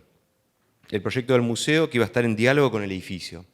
Pensamos este bosque de alisos como un friso continuo, como un edificio verde, que le íbamos a ir agujereando. Y en esos agujeros, como un edificio, iban a aparecer las salas. 3 salas de 50, 100 y 200 metros cuadrados, sin programa fijo definido, que iba a estar inserto en el medio de una zona urbana. Avanzó el proyecto, aparecen las primeras maquetas, se definen las salas. Las salas tenían que tener como también una previsión de infraestructura para soportar obras de hasta 3 toneladas. Tenía como toda una complejidad que el museo también nos exigía, a la vez que esto tenía que funcionar en términos de conectividad de la ciudad, peatonal y demás. Empezó a crecer este bosque de alisos húmedo con la pasarela en el medio, que es lo que nos permitía también recorrerla y empezar a entrar en diálogo con el edificio de Juan, ¿no? Era como un contraedificio verde que se enfrentaba uno al otro. Son 6 salas en total que tiene este museo. Empezaban las primeras imágenes de estudio, también para convencer al comitente, porque era mucho riesgo, nadie sabía si el aliso iba a vivir o no, y teníamos que estar en la inauguración con el bosque vivo, crecido, y se había comunicado, con lo cual hacerle el ensayo técnico con los viveros y llegar a la fecha de inauguración de un museo fue un proceso bastante estresante. Desarrollábamos el proyecto, la iluminación y distintas cosas típicas del desarrollo de un proyecto, pero sobre todo cómo pilotar en estos lugares donde el suelo no tiene prácticamente estructura. Y lo que tiene el alisal es que en realidad es una pieza de infraestructura de agua. Nosotros excavamos estas piletas casi 2 metros para abajo, cerquita de la napa de sal que tienen ahí, y lo que teníamos que simular era la inundabilidad. O sea, esas piletas se llenan de agua durante un tiempo y se vuelven a vaciar con unas bombas. O sea, estábamos como reproduciendo algo que se da en la naturaleza. Por eso había mucho del tema hidráulico también, ingenieril, que había que bombear y vaciar, y también un suelo muy específico. Y también lo que nos permitió muchas veces este comitente es aprender de estructuras, que no es lo típico que hace un paisajista, ¿no? Aprender a cómo hacer una pasarela flotante, con una vía corrida, con un sistema de pilotes y una malla galvanizada, y pensar detalles técnicos duros, que es también lo que nosotros entendemos parte de las incumbencias. Y el diseño de la plantación, ¿no? Esta metralleta de alisos de estos 3 rangos etarios, diseñados casi en una grilla metódica y rápida, porque teníamos que plantarlo de manera muy, muy rápida. O sea, todos los alisos que íbamos a plantar, que fueron 2.500, se sacaron del mismo lugar de ahí de Puertos y se trasladaron durante un año siendo criados y se volvieron a plantar en este lugar donde iban a ser su lugar original. Arranca la obra húmeda, ahí ven los pozones que son los canteros, esa es la calidad del suelo también con la cual a veces nos enfrentamos a la hora de trabajar. Ahí ven los pozos con las bombas, las vigas, y empezó una plantación a una velocidad demencial, muy, muy rápida. Están las salas con sus pisos, con sus detalles, el trasplante de estos grandes árboles y bueno, y cómo terminó la obra para la fecha más o menos de la inauguración. Y al poquito tiempo, lo que tiene de lindo este proyecto es que el aliso crece de una manera tan rápida, que eso nos permitió como demostrar un poco esta hipótesis, ¿no? Que crean de que el aliso era un árbol posible para ponerlo en valor. En definitiva, estábamos armando un humedal en el centro de una ciudad que antes había habido un humedal ahí. Con lo cual también el mensaje de este proyecto tiene un mensaje político muy fuerte, además del programa público-cultural, ¿no? Y ahí están las primeras fotos de cómo se había terminado la obra, todavía todo en construcción. Y ahí algunas fotos de apenas algunos meses ya plantados. Estas son fotos de Leo Finotti. Ahí se ve el edificio finalmente. Se ven los dos paisajes, ¿no? El alisal, y eso que ven ahí es un SUD, es un sistema de acumulación de agua urbana, de retención de agua. Y eso fue la primera muestra, que es mueble escultura. Y ahí se veía un poco cómo el alisal empezaba a crecer de poco. También acompañar el proyecto de arquitectura del museo, incorporar nuevos árboles, equipamientos y demás temas. Y hoy, esta es la última muestra, hoy está más o menos así. Nosotros lo que hicimos simplemente fue poner en valor algo que uno puede ver acá, como un paisaje natural, ponerlo en un envase urbano, casi enmarcado, artificializado, pero totalmente con funciones químicas, físicas y ecológicas. Y esa es la muestra de Florencia Sardir, que está hoy en día, que la pueden ir a visitar y que es gratuita. Y esta imagen nos gusta, ¿no? Como el alisal todavía está creciendo, todavía no está en estado de clímax, pero cómo empieza a dialogar como con el otro edificio existente, ¿no? Y acá los dos paisajes. Un paisaje de puertos, pampeano y demás, y el paisaje ribereño del alisal, que hoy ya tiene cuerpo, densidad, y es realmente como una masa y una mata muy, muy densa que define un vacío interior. Y les recomiendo esta obra de Florencia Sardir, que además trabaja sobre el agua, es un bosque de agua, con una obra de arte sobre el agua de una artista tucumana, donde el agua es un gran tema dentro de su obra, ¿no? Y así está casi hoy en día el proyecto y está desarrollando más. Y acá ven un poco esta foto, creo que es de Ferrer Chapo, donde se ve al fondo la plaza líquida, que son estos emblemas que hicimos ya hace mucho tiempo para la vida acuática y cómo esta pieza vuelve a cerrar como un circuito de lo que hoy se está cerrando, que es esta zona de media densidad que está en plena construcción. Y con esta imagen cierro, porque este proyecto es muy largo y es muy complejo de contar todos los detalles que tienen, desde lo urbano, desde lo proyectual, desde lo paisajístico, desde lo botánico, desde la técnica de cómo diseñar un suelo, ¿no? El suelo no es tierra, el suelo no es tosca, sino que en este caso son 4 capas muy, muy técnicas de componentes minerales y orgánicos que hacen que hoy el alisal esté funcionando y sea sano, y podamos empezar a reproducir como esa naturaleza en otro envase. Pero sobre todo, este fue un proyecto que en todo el equipo nuestro, que son en esta foto cuando se estaba terminando la obra, todos estaban sumamente comprometidos con la causa de este proyecto, con este proyecto, todos se lo apropiaron y fue la verdad que un proceso donde todos hemos aprendido desde cómo terminar de definir la junta de ese piso para una sala de exhibición, hasta cómo hacer para reproducir este árbol tan único y tan nuestro. Con esto termino. Muchas gracias.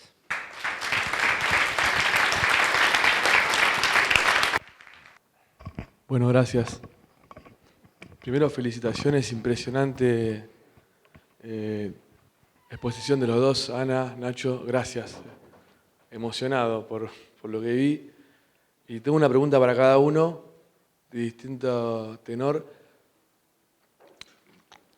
No sé tanto, Ana, la primera para vos, no sé tanto si está vinculado a lo paisajístico, pero por ahí, a mí como arquitecto de algunos edificios urbanos, hablaste de, el momento de, bueno, estos proyectos se desarrollaron en un momento que había mucha libertad porque había FOT. Entonces, esa pregunta, la verdad que tengo ganas de hacerla, ¿cómo te estás llevando hoy con trabajar con este concepto de arquitectura en una propuesta en donde la norma es como que restringe mucho esa exploración? Entonces, bueno, me imagino que por ahí, no sé, por ahí... bueno, vale, ¿qué opinas del código? No quería ser tan directo. Esa es la pregunta para Ana, y para Nacho dijiste algo que no me voy a agarrar de la parte del ¿Querés saber qué paisaje. opino del código? Bueno, entonces ahora la pregunta para los dos, ¿qué opinan del código? Ya me están respondiendo con lo que están diciendo, pero vos dijiste que tiene un equipo de fútbol y quiero saber si están preparados para jugar contra Deportivo Eisenson. Eso... Pará, eso lo quiero saber. Fíjate porque por ahí puede haber un desafío acá. Camiseta oficial, logo, tenemos escudo, así que Bueno, bien. estamos, Después arreglamos. Mixto. Bueno, Ana, Nacho, por ahí los dos, o sea, creo que por ahí en su intervención en edificios urbanos, digamos, el tratamiento del paisaje por ahí hoy es más complejo que antes. No anda. Este anda. Bien. ¿Querés que sea muy lisa y llana? ¿No? Es malísimo el código. Como para la libertad es malísimo el código. Para los arquitectos es malísimo el código. Yo, la verdad que le puse la mejor voluntad cuando lo estaban haciendo, porque, qué sé yo, porque está bueno el cambio, porque, qué sé yo, lo quise apoyar. Pero a lo largo de los años de proyectar con el código nuevo, cada vez más extraño el FOT. Porque la voluntad de tratar de homogeneizar la ciudad, esta ciudad que es así, tuqui, ¿no? Como sube y baja, y está bueno que la luz se filtre por los huequitos, en vez de tratar de tener como todo parejo y parecernos a algo que no es, que no somos, que nunca vamos a ser porque no es, y que nos saca toda la libertad a los arquitectos y que nos saca la porosidad de los edificios, para mí es malísimo. Y como la experiencia de trabajar con esto, al final siempre le encontrás la vuelta. Sí. Como no todos los lotes son iguales y siempre hay un costado que te permite jugar, pero hay que exigirse muchísimo más. No sale naturalmente. No alcanza con la azotea verde. El 50% del techo verde no alcanza. No, nos dejan un pedacito así para jugar.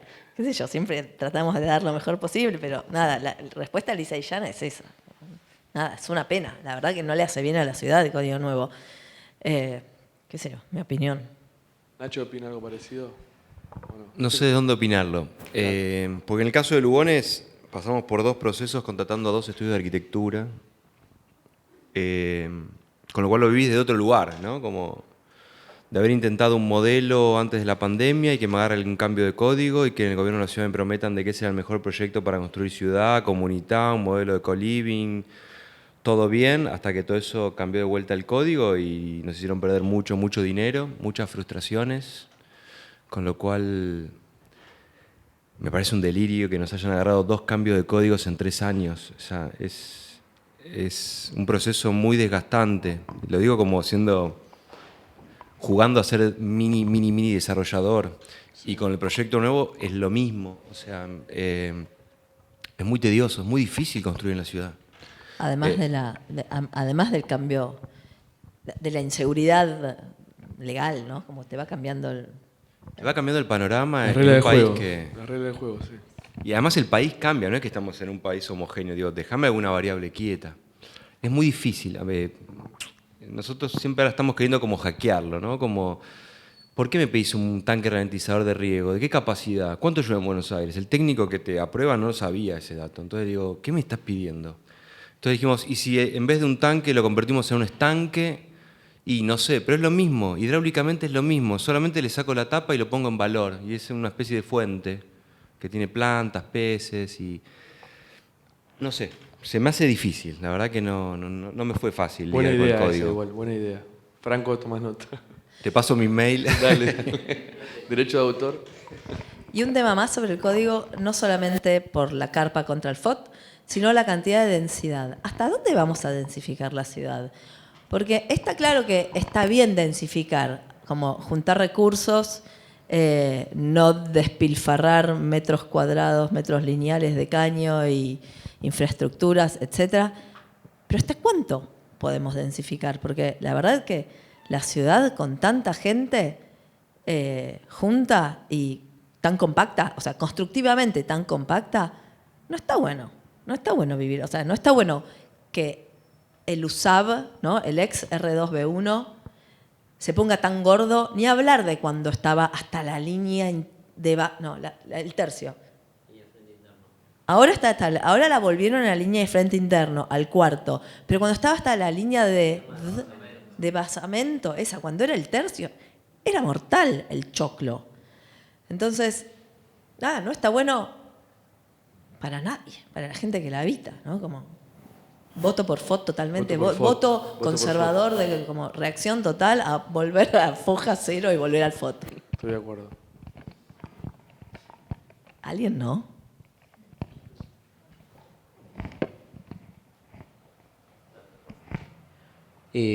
Bueno, felicitaciones a ambos por la charla, estuvo muy bueno. En función de lo que decías, Ana, de la densificación que tiene la ciudad de Buenos Aires, en el cual uno termina generando nuevos suelos urbanos y la generación de nuevos ecosistemas urbanos verticales, hay algo de práctica artificial dentro del intento de que sea algo natural. Cuando queremos generar esos nuevos ecosistemas dentro de un plano vertical en función de una ciudad altamente densificada, hay un artificio, sí, algo artificial dentro de esa práctica. ¿Cómo se lleva eso dentro de lo sustentable o lo sostenible al tener que generar toda esa situación, toda esa ingeniería para poder generar toda esa vegetación dentro de un plano artificial que no es natural? Le hace todo el costo que tiene generar esa vegetación con riego artificial o generar esas especies en un plano en el cual no está originalmente pensado para que esté en ese plano.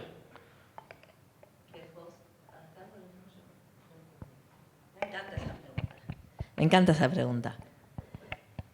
Porque yo no creo que haya algo natural y artificial, blanco, negro. Lo vamos generando y va evolucionando.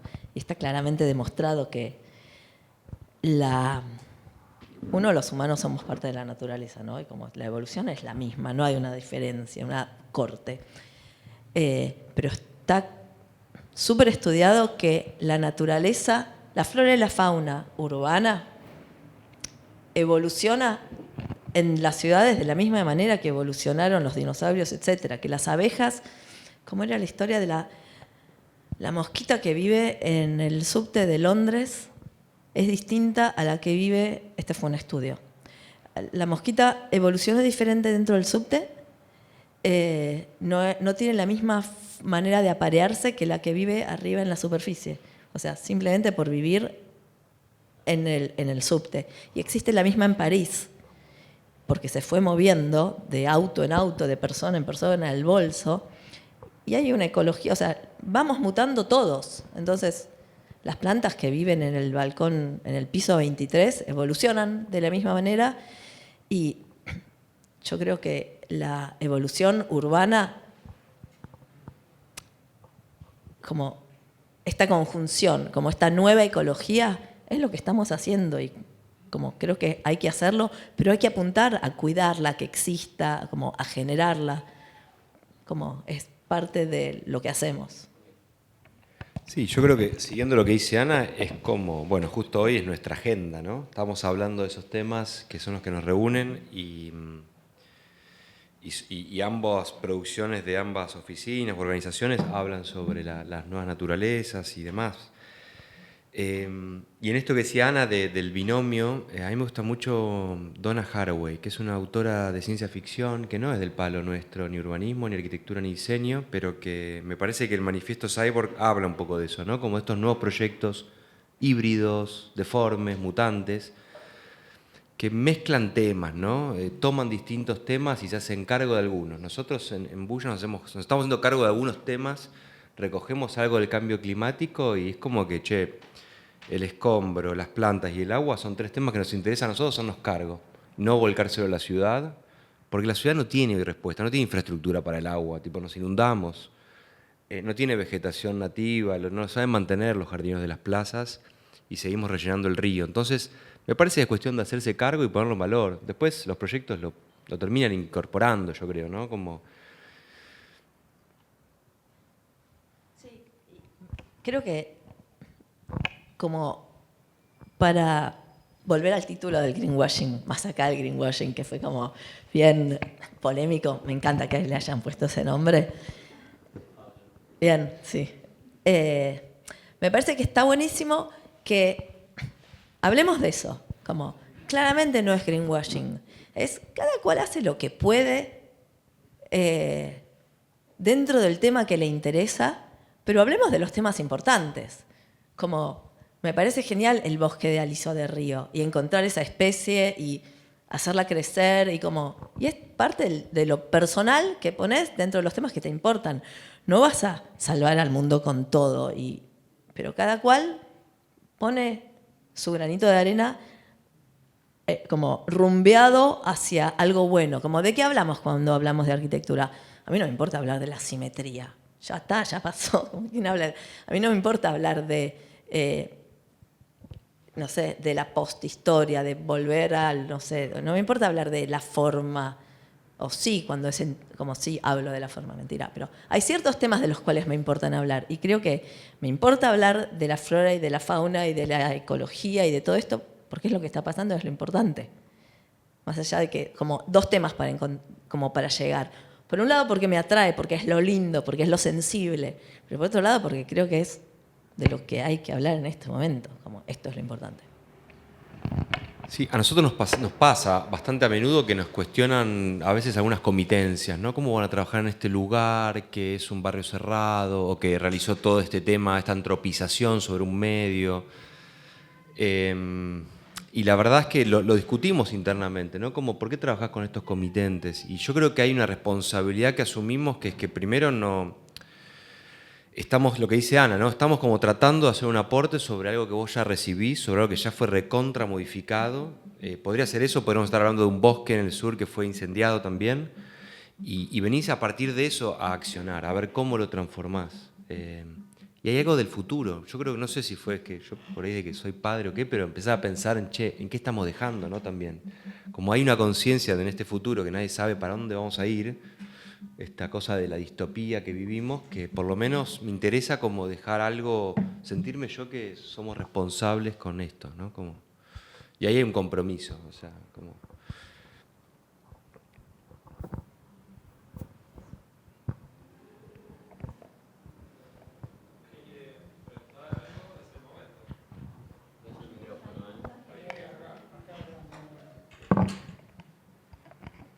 Hola. Bueno, gracias a los dos por la charla, espectacular. Tengo una pregunta que es más técnica, que tiene que ver con que en el estudio proyectamos varias fachadas con verde y es una línea que en lo personal me fascina.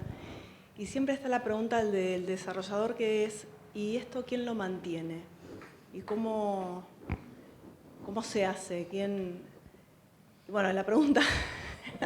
Le traslado la pregunta. ¿Quién mantiene esas fachadas? ¿Cómo logran que sea homogénea? ¿Cómo logran que las especies digamos, perduren, persistan, el inquilino, el propietario no te las cambie? ¿O es que son, bueno, por ahí vos mencionaste un proyecto que, bueno, que son todos amigos, que todos se conocen, que todos tienen la misma línea de pensamiento? ¿Cómo funciona eso? Es un lío tremendo. Tremendo, tremendo. Sí. Es un problema siempre. Claro. Sí. ¿Y quién lo paga después, en definitiva? Tal cual. El tema No es que, o sea, es problema. Es problema. Claro, y lo que pasa es que nosotros no le queremos decir al desarrollador que es un problema. Tenemos que darle la solución para que quiera hacer ese tipo de fachada. Bueno, lo que pasa es que construir es problema también, ¿no? Los vecinos es problema, como, qué sé yo, uno elige sus batallas también, como qué te trae de bueno y qué te trae de malo. Tiene más manutención, es más caro, pero también es mucho mejor vivir de esa manera. Entonces, y hay un cierto tipo de cliente que le gusta y un cierto tipo de cliente que no, y como, qué sé yo, vas creando nichos y comunidad también. Quizás que entienda que es un valor, que eso le agrega un valor. Una vez discutíamos con la gente del Malva y me dice, ¿vos sabés cuánto cuesta mantener un museo? El museo, el Malva de Escobar cuesta $1 millón al año. Y me dijeron, para sostener la cultura hay que pagarla, me dijo. Si no, elegí vivir en una ciudad que no tenga cultura. Y después decime qué es mejor, me dijo. La cultura, en este caso, el verde, si lo querés tener como un valor dentro de tu producto, dentro de sociedad, y hay que asumirlo dentro del plan de negocios, quizás. Igual, Sí. sí, clarísimo que es un lujo y que es un valor, es como, sí, es como un compromiso, ¿no? Y También después es puede re ser. complejo lo que dice Sil, 100%. ¿Cómo lo mantenés? ¿Cómo haces que eso no se destruya? Si hay un código de convivencia, si Creo el que, jardinero entra por claro. afuera o entra por la unidad mientras estás Eso, desayunando a la porque ya mañana. ni siquiera tiene que ver con un tema de costos, porque ponerle que el desarrollador asuma el costo, que el consorcio hace el mantenimiento, esas son las cosas que solemos decir. Así como Está en el entra reglamento fumigador, del edificio. ¿eh? Está en el reglamento del edificio que las plantas, los maceteros son constitutivos tal cual una infraestructura y que el edificio se tiene que hacer cargo. Es más difícil. De hecho, nosotros en Vilela ahora tenemos que hacer una tarea de mantenimiento porque hace 5 años que no se pone un peso y que hay que cambiar las plantas. Y es parte del edificio. Gracias.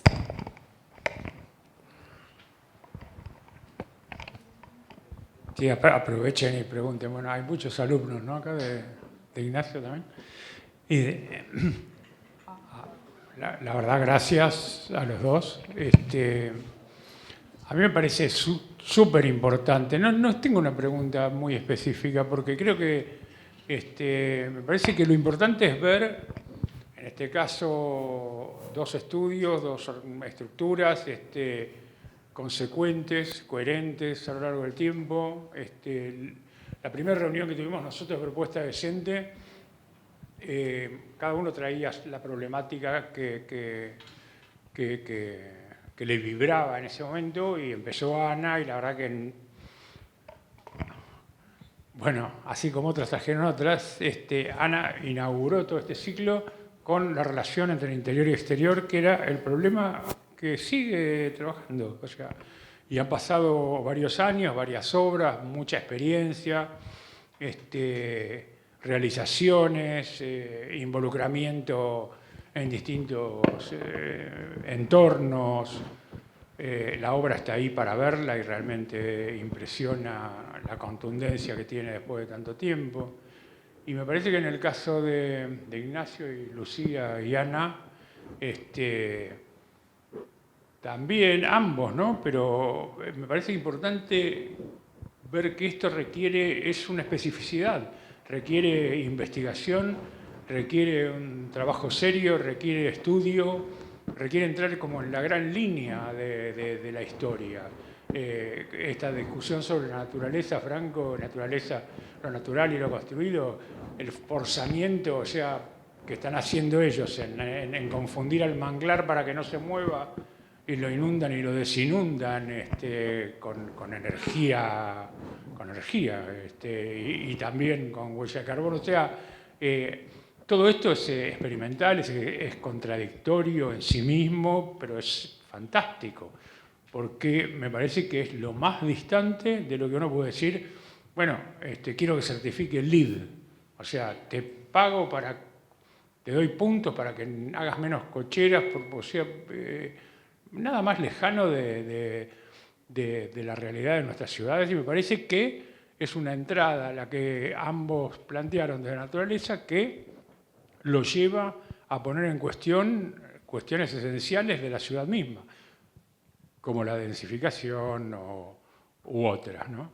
Y esta cuestión de que estamos acostumbrados a Sarmiento con su flora trasplantada y luego los parques de Taís y luego, me acuerdo cuando, no sé si fue el primero, pero cuando Claudio Bechstein hizo el parque de Vicente López, que eran las especies patagónicas que todos después usamos durante años. Bueno, meterse con el yuyo pampeano me parece que es un desafío profesional extraordinario. Todos los que trabajamos en esto sabemos lo difícil que es este tipo de involucramiento con una temática y fundamentalmente la coherencia propositiva. Creo que en ese sentido hay una respuesta contundente al tema de lo que sería el greenwashing. Después si la realización es posible o no, si hay gente que lo ve, que no la ve, que Constantini es un tipo que piensa un poco más allá que otros, me estoy callando tantos nombres, que me callo más de lo que digo, bueno, no digo más nada. No hay pregunta, a mí me gustó la charla, ¿no? Gente, animarse. ¿Ahí? ¿Nadie por acá? ¿Nadie por aquí? ¿Qué tal? Buenas noches. Gracias por la conferencia, muy lindas. ¿Qué piensan de la arquitectura en la altura de los edificios como el Boscolo Verticale o el proyecto de Foster en Córdoba y Alem? ¿Por qué? El de Foster no sé cuál es el que nombrás, pero el bosque vertical es como, nada, es lo que hacemos. Digo, generar lugares para que viva la naturaleza, para que viva la flora y la fauna, me parece que en cualquier sentido está bueno. No sé cuál es el que nombras de Foster, pero el bosque vertical es Una espectacular. oficina que también tiene jardines verticales en altura. ¿Cuál es el de Foster? Córdoba y Alem. Ah, el que está en construcción. Ah, ok. No vi el proyecto. Vi la estructura en construcción. Muy lindo. No, parece que está buenísimo. ¿Qué más puedo decir? Decí vos. Coincido lo mismo. En el caso del Boscolo Verticale, justo ese caso me parece que fue como medio un caso que abrió como una charla, me parece, más como un debate. Fue como algo que irrumpió en una escena y todos hablamos durante mucho tiempo de ese proyecto. Más que hablar del proyecto específico, me parece que fue como una acción que visibilizó un tema. Y el resto es lo que hacemos, digo. Las oficinas que tienen espacios exteriores para expandir, para trabajar, las viviendas en altura. Yo creo que es de vuelta empezar a reconfigurar la ciudad en eso. Edificios como los que mostramos, que parece que tienen elementos de plazas ya adentro del edificio. El edificio ya no es como una cosa sola privativa, sino que empieza a incorporar pistas de atletismo, caniles para perros, bebederos, bancos de plaza. Digo, empezó también a diluirse un poco la idea de que el verde estaba en la plaza del parque enfrente y ahora creo que está bueno eso. Hay una cosa con ese edificio que, con varios, que importa la cantidad y la densidad y que se lo tiene. Como no es lo mismo poner 3 florcitas en una maceta que capaz es difícil de mantener y que a los 2 años no existen más, que esa densidad. Y creemos que eso es lo que hace que sea potente y que se mantenga y que esté bueno y que genere como espacio. La cantidad. Eso sobre eso. Quiero haber respondido.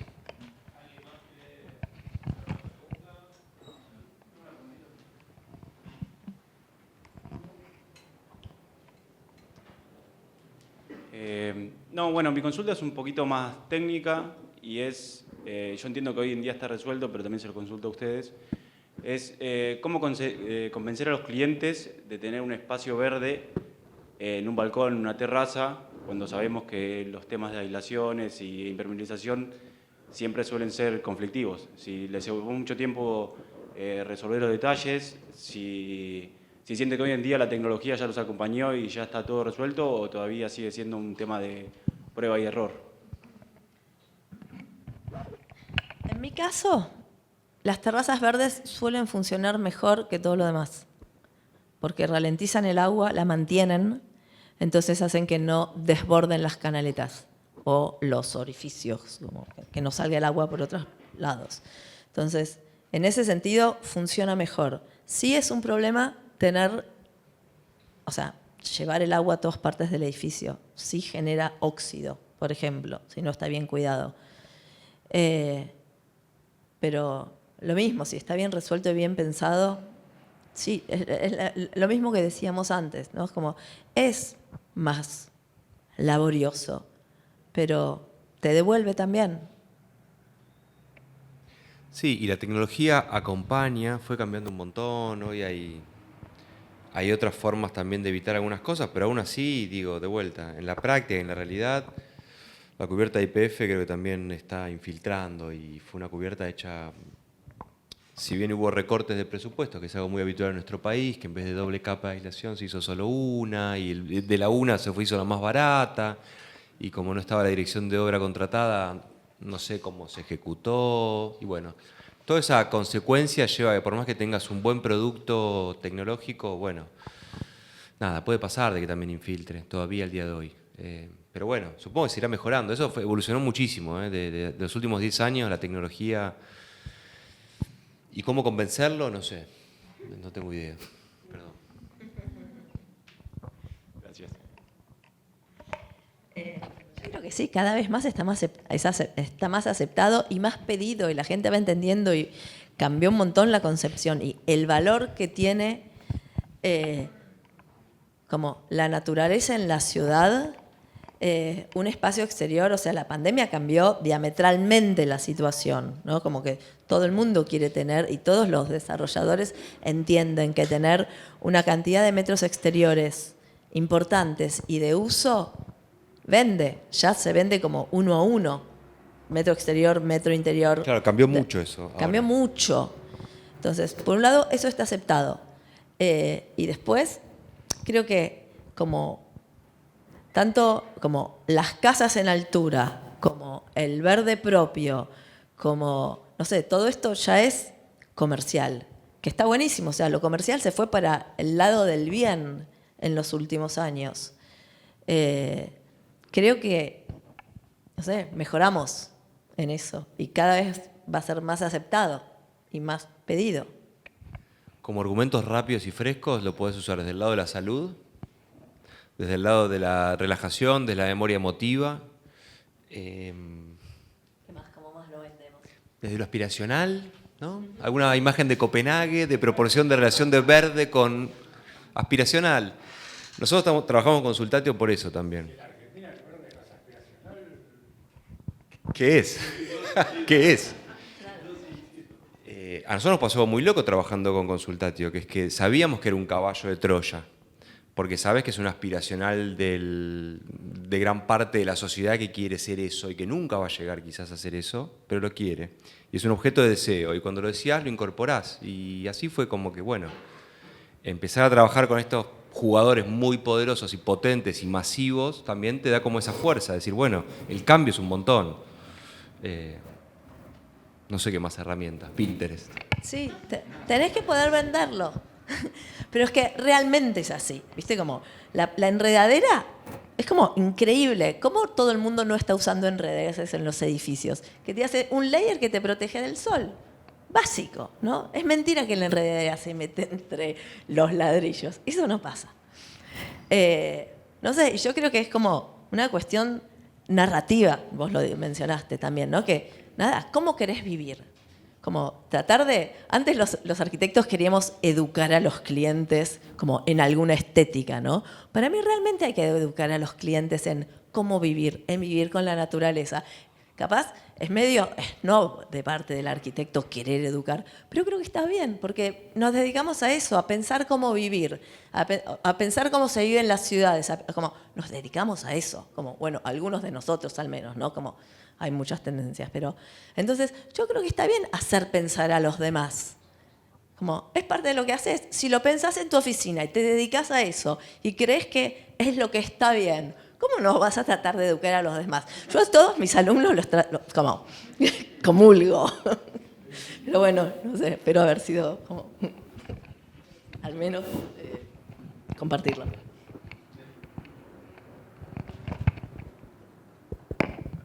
Bueno, si no, Ana, es el tiempo convenido, está perfecto.